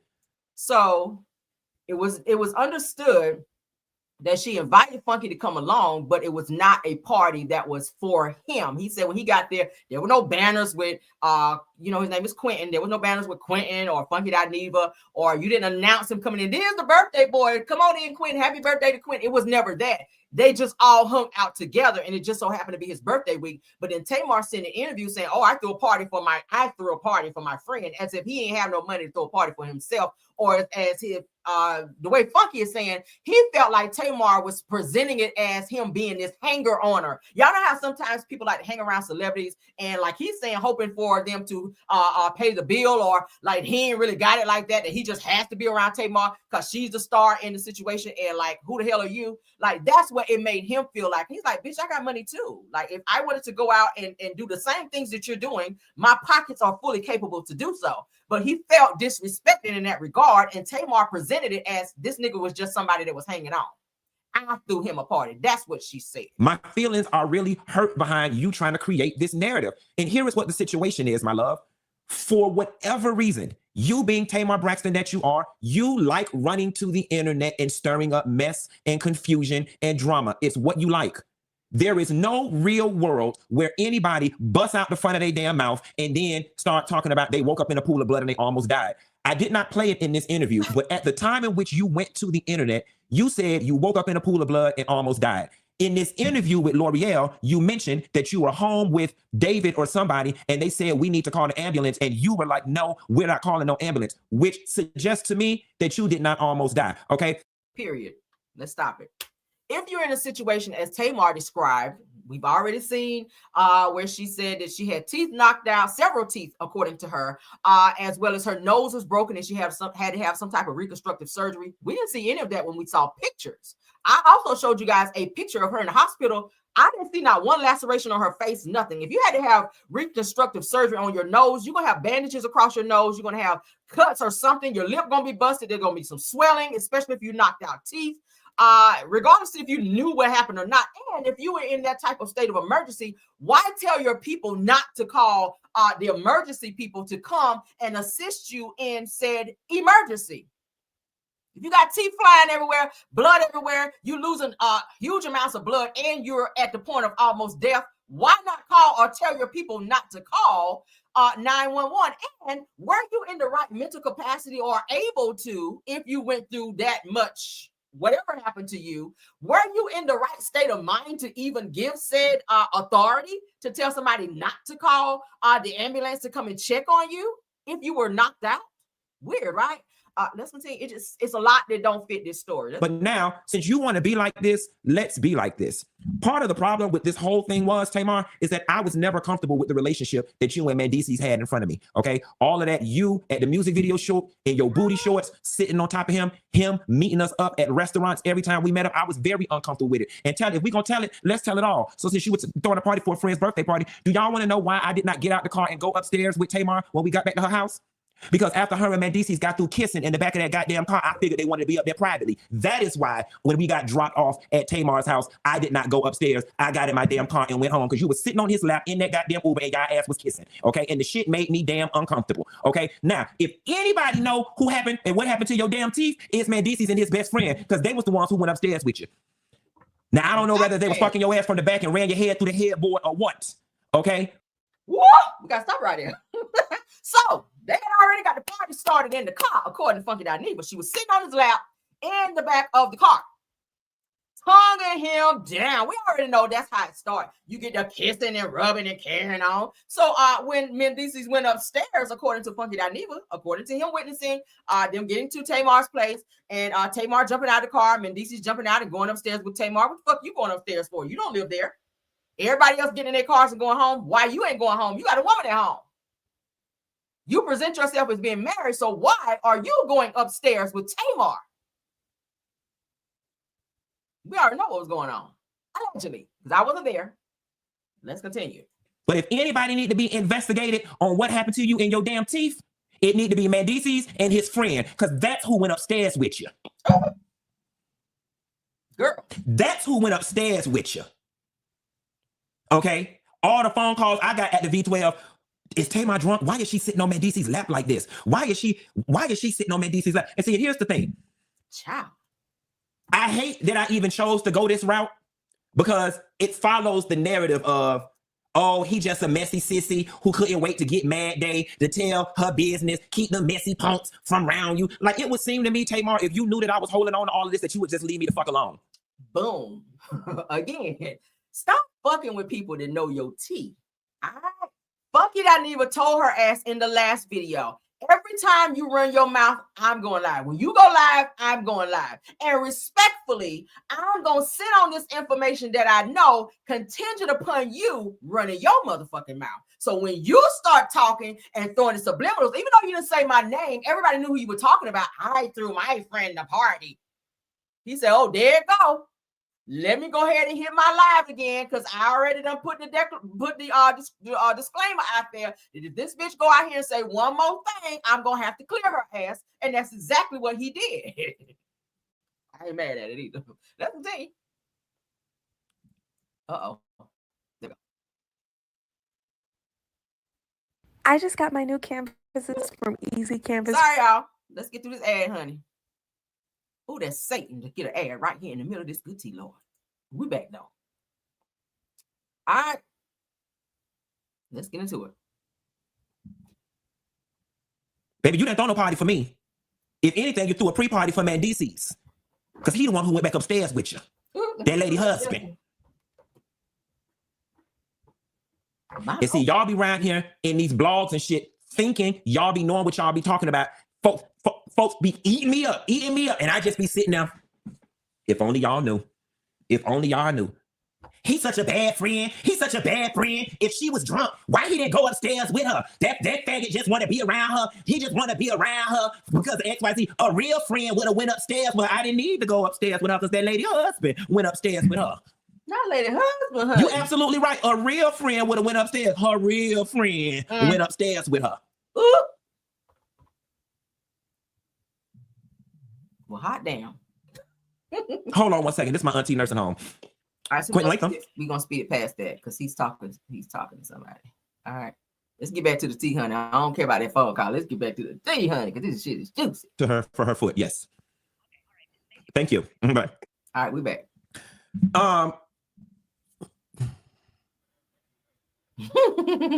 So and the whole issue, Tamar, about the whole thing was the fact that you don't get to go around and create media shitstorms that involve other people without their permission. That whole, my teeth fell out, and I don't know what happened. Tamar, like, sis. And then you had that Spanish lady make that video down in Miami lying. There is nobody who had the amount of mouth trauma that you had that healed that quickly. I said that. Did I not say that in my video? I said that when all this shit broke. I was like, why she ain't got no swelling? If you had that many teeth knocked out and all this shit going on with your, why is there no swelling? We see you child with new teeth and all this, and you looking great. You sitting there smiling like nothing swollen. It just gave fake vibes. And now Funky is saying that the woman that she went to go see in Florida made up a whole video to help Tamar with this whole damn lie. And she's supposed to be a whole damn doctor. Child. You know what happened when it's time to be messy. You know what happened when it's time to be mean. You know what happened when it's time to hide the fact that you was messing with Yandy's husband. You know what happened when it's time for y'all to sneak in and out of places at different times to not be caught with people, but you don't know what happened in your own damn house while that man was up there with you. Come on. Now you don't know what happened. Damn. So with that being said, now I give everybody permission to now paint me as the messy faggot. I'll be that. I will be the messy faggot that everybody should stay away from on Get Mad Day because he gonna tell all your business. I had been told this lady to leave me alone.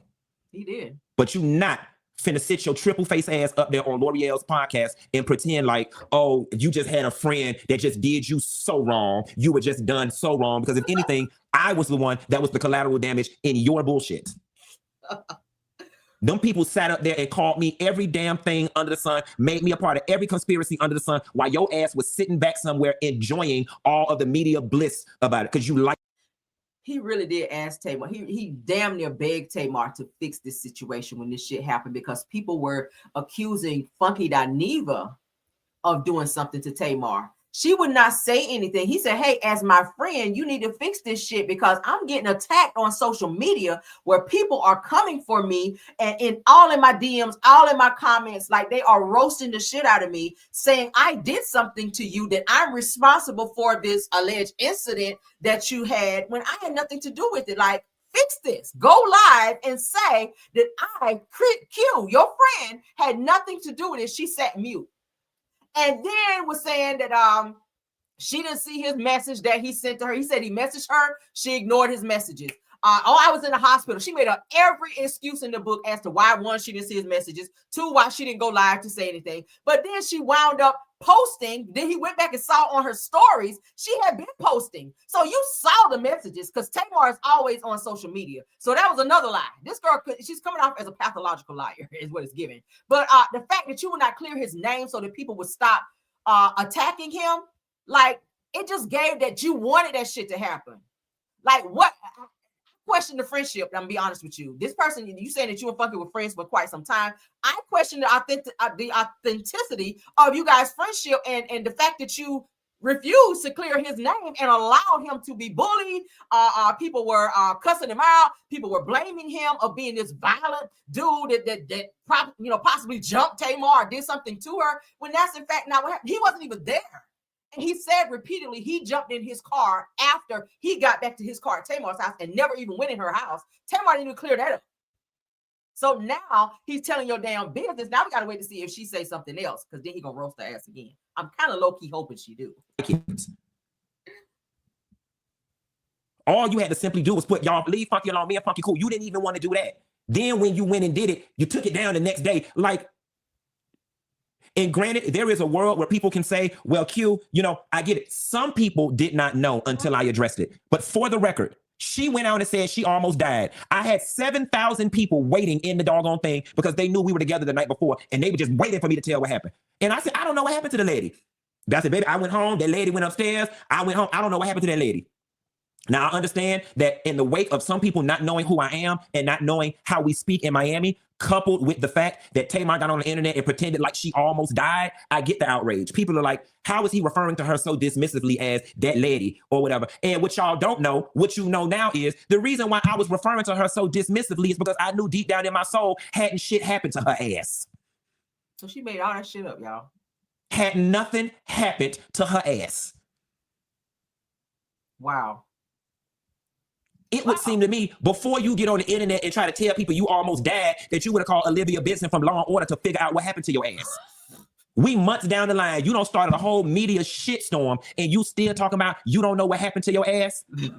And you didn't think to maybe figure out what happened to your ass before you ran on the internet? Period. I told you a long time ago, I'm not them. I'm not your support staff. I'm not none of them broke sissies that be around you for clout, that need you for money, that need you to pay the tab. I don't need nothing from you and never needed anything from you. I was your friend genuinely. And I'm still hurt by all of this. I'm still hurt by all of this because I don't like how you trying to flip it and make it seem like I did you wrong. Wow. The only person who was did wrong in this situation is Yandy. And I'm going to leave it at that. Moving right along. Period. What y'all think about this? Tamar made this whole shit up. Let's stop sharing. Shout out to Funky for speaking about how he feels. Let's go ahead and get to this next post because he made a post right after that. So we got to look at that as well because that's also in relation to the video that he posted about Tamar. So he said she made the whole shit up. I feel like it was probably done to kind of push the publicity behind her Retrograde album and video that she and Mendices was doing. So once she got all the negative press about it, you remember she made the announcement that she was not going to release the album. She said, there's not going to be an album. There's not going to be anything. So she said she's not releasing anything. But once everything kind of died down, she then wound up releasing it anyway. So I'm just like, what is going on, Tamar? It's giving that this plot that you put together fell through miserably, and you said, well, fuck it, I done did all this work on the album, I might as well just put it out to see what it does. Now, the music is really good, I did listen to it, but the fact that you use Funky Dineva as collateral damage in this plot and or scheme that you were putting together was very distasteful, especially when this person is supposed to be your friend, have had your back, and sat on secrets that he could have blasted your ass and pretty much ruined your fucking career probably. And now you're seen as this liar, this clout chaser who do things in for clout, for social media, for your own personal gain. That's what it's giving. It's given that you are not a good person. Your own sisters say the same shit about you. And the very thing that you was mad at your mama's best friend who slept with your daddy and snatched from your mama and married his ass, you are running around doing the same fucking thing to other women. You not see this? This is so disgusting. So this person who is also supposed to be a friend of Funky Dineva and Tamar jumps in this situation. They don't have shit to do with this, but after seeing Funky Dineva's video, they responded and then Funky clapped back. So we got to read that as well. So this person, the Glam University, says to Funky Dineva, I must say, this man has lied a few times. We got to say it like that. Said that he did a whole episode about me, and I don't have any personal relationship with this man. Said that I was out with him one night, but he was in the bathroom doing coke, most of it. So I'm not sure what he's recapping. Not doing coke. She goes on to say that I don't know at Tamar Braxton personally, but I do know that I gave this guy an opportunity to have an interview at my salon, and my personal friends have had to stop him from talking about me when I'm not around. Said that he sounds very believable, but I will say the things that he said about me aren't true. So I'm not sure if there or if these things are either. She says, I don't do coke in capital letters. So that was the first and only time we went out. So you were in his presence. You went out with him along with Tamar, according to Funky. But let's go ahead and get into what Funky had to say. Now, he calls her by her name. So obviously he knows who the fuck you are. He's not calling you the Glam University. He says, nah, Sabrina. In his Florida accent.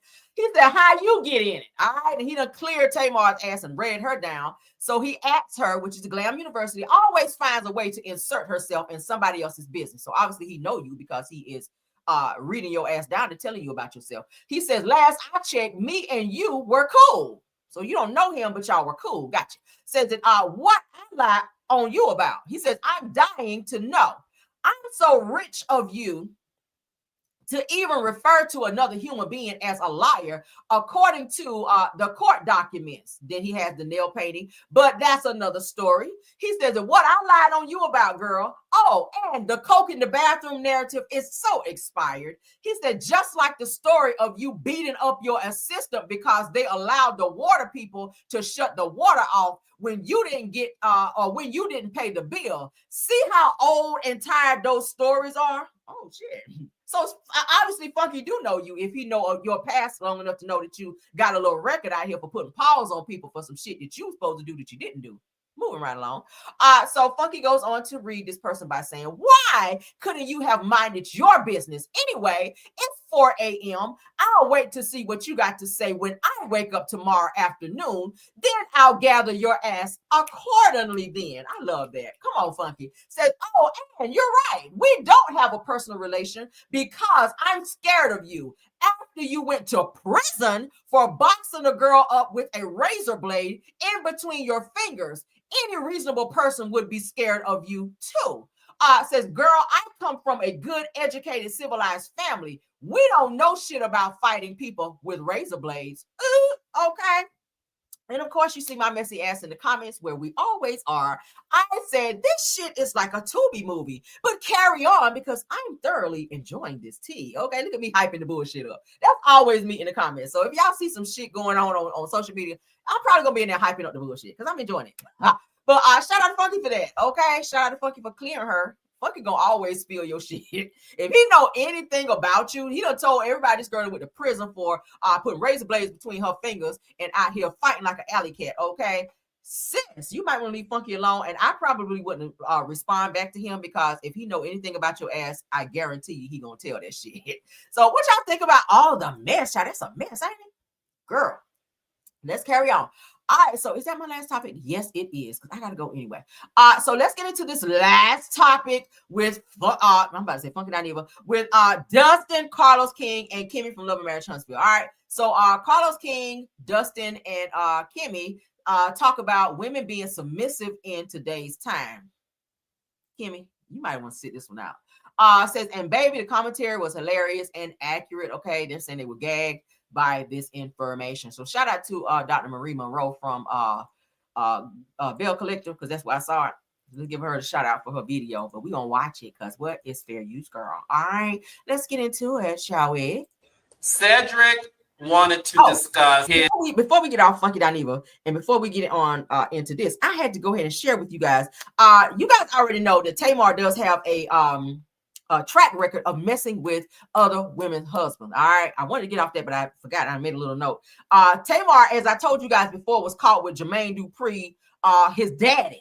All right, who was married at the time. And y'all remember that the brat spilled on Ricky Smiley morning show that she was on an elevator during the time that a physical altercation broke out where Jermaine Dupri's, I think, daddy's wife jumped Tamar or put paws on her for messing around with her husband. So this ain't the first time that we've heard about Tamar messing with somebody else's man, all right? And it's also alleged that another woman in Atlanta is coming out and has some nasty words about Tamar also messing with her husband as well. So we're going to wait for that shit to come out. But this person has also exposed Tamar for running around with her husband. So now that we've heard about Mendices, we also know about Jermaine Dupri's daddy, who she was messing with as well. And now we know about this other woman in Atlanta who come forward to say that Tamar also was creeping with her husband. So Tamar, when you came out to say, baby, that you was on prep, it's given that your ass need to be on prep, and you need to prep your ass to some type of therapist to figure out why you out here dick hopping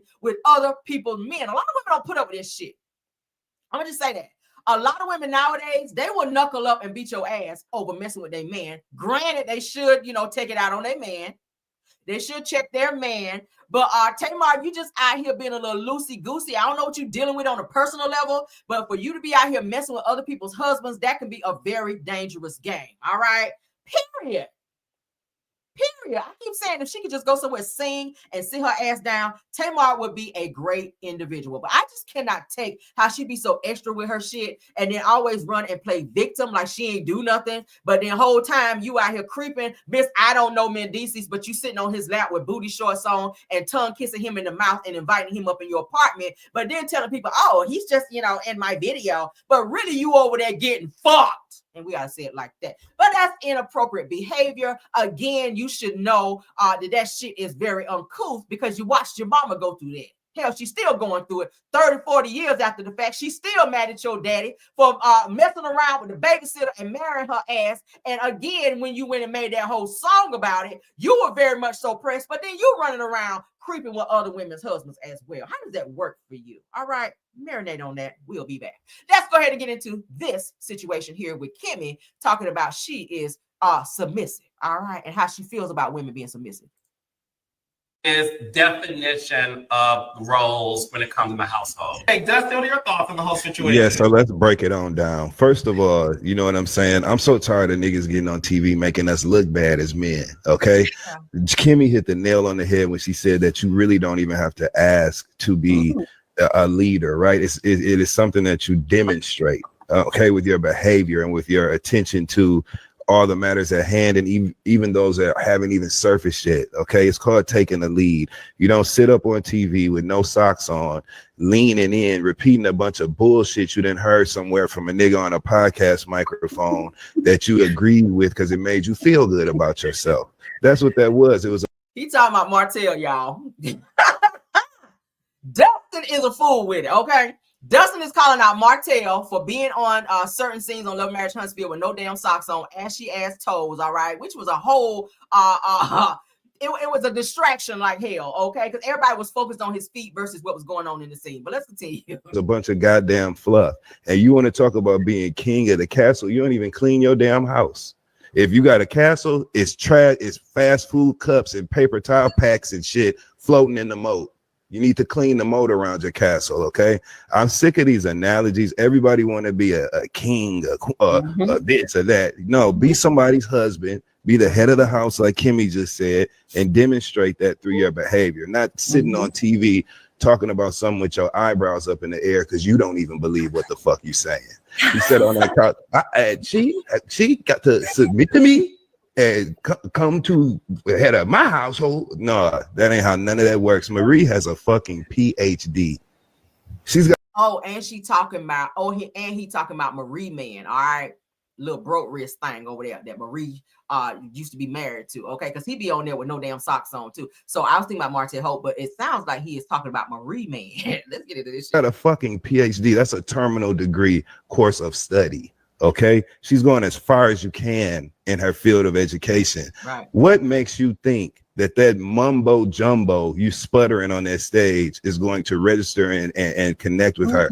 And that's why she's so eloquently. It wasn't about her matching his rhetoric with anything else fiery. She sat there poised and composed, and she said, well, I actually don't have a problem submitting, but you have to lead and I have to respect you. Bozo. That's what this is all about. I'm so tired of seeing people set themselves up like that. That makes us look bad. Black men, we get a. Dustin, you giving right here. I'm sorry. Dustin is reading the shit out of Marie man. That's bad rap a lot of times that we put on our damn selves by the things that we do and say. And that was an example of it right there. That is not how you convince any woman, man, anybody else to submit quote unquote to you. And that language ain't cool either. Yes, words mean things, but there's a context and a connotation attached to certain words. You sitting up there telling a woman to submit in 2025 with all the shit going on with women's rights, them not having control over their own bodies legally, it ain't the time for that played out, antiquated ass rhetoric. That really was not a smart thing to do. And this coming from somebody who, like Kimmy, watches the Bear, been watching since day one, and was happy to see Marie and him back together until he opened his mouth. I'd even let that dirty ass house slide because y'all can call somebody to clean that up. You know what I'm saying? I even let that kitchen full of shit everywhere slide. Did you see Tambra's face? Yeah. Did you see everybody's face when he was talking that shit? The way they got to rolling their eyes and shit. Like, how do you sound, nigga? I don't know where to go from there. The kitchen with a garbage bag and some rubber gloves at his house. That's where we need to be going. House was a mess. And then he gonna ask Marie, can you come and clean up my house? Bitch, never.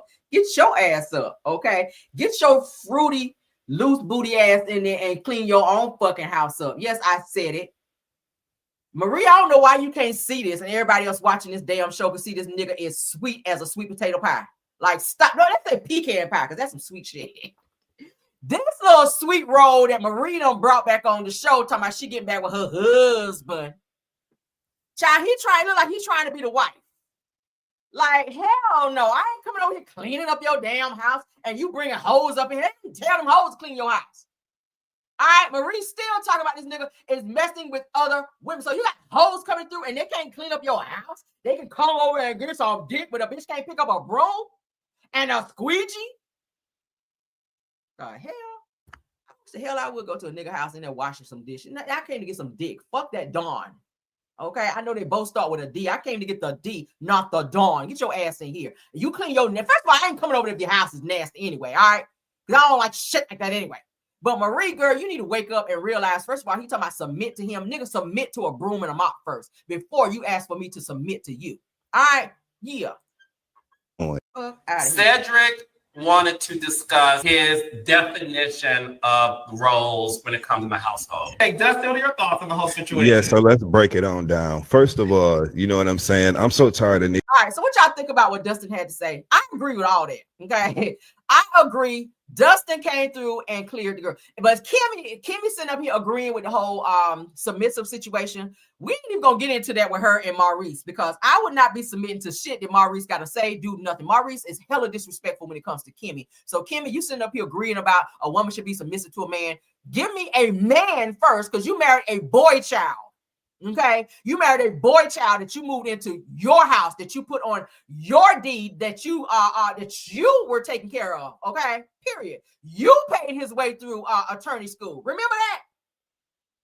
Yeah, You were doing that shit. So, Kimmy, your biological clock was ticking, and you had to hurry up and get married, and you grabbed up sorry ass, lying ass, bowling ball headed Maurice ass. Girl, that ain't shit to be submissive to. I'm sorry. No, it is not. A nigga that stay out till 4, 5 o'clock in the morning, run around supposed to be a fucking deacon, and out here telling everybody he having fivesomes. How you submit to that?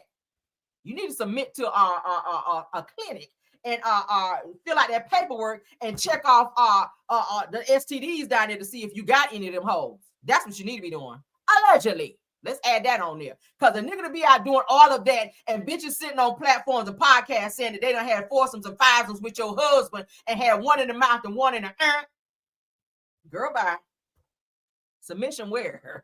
Submit that paperwork to the clinic. That's the only submission your ass should be doing. But all right, that's the end of my show. I gotta go. All right. Love you guys all the way down to the ground and back up. All right. Please don't forget to hit the like button and support the video to push it into the algorithm. I will be back for a pop-in. I gotta go. As y'all see, my phone is going out of control today. Today is a very busy day for me. I gotta get my work done. I gotta get shit done. But in the meantime, in between time, thank you to my top flight mods. Y'all know they stay in the chat like this, honey, with their cape on. My super mods, that's what I call them, baby, because they be tearing y'all asses up in here when y'all act a fool. But shout out to True TV Podcast, Tyra KV, Sweet Essence, Scorpion Miss, and Rose Armstead. Those are my top flight mods. Thank y'all for doing your big one in the chat for me. To all the content creators that usually stop by to support the video, thank you to Deary Talk. Thank you, Black Women in the Building, Schoolboy. Thank you, Simple Mom Family TV, Janetta Speaks, Miss Didi, JCD Creation, Shay P, Shay Renee, Queen Speaks TV. Who else? Did I miss anybody? Did I miss anyone? If there's anyone else that's a content creator and you're in my chat, thank you for being here. I appreciate you all. Shout out to the 383 watching. We almost had 400 in the chat today. Y'all showing out. Please don't forget again to tap on that like. It is free, okay? Share the video, subscribe to the channel, and don't forget to cut your notification bell on so you guys know when I go live, all right? Oh, PBE was here. I didn't even know she was here, child. Shout out to PBE in the building. Y'all know we love PBE, as they call her. PBE, thanks for stopping by, love, all right? I didn't hit you up anyway later on, so I need to holler at you about something. But shout out to PBE. Let's get on out of here, guys, because I gotta go, okay? I'll see you guys again on today's popping, okay? Love you guys down. Until the next one. Bye.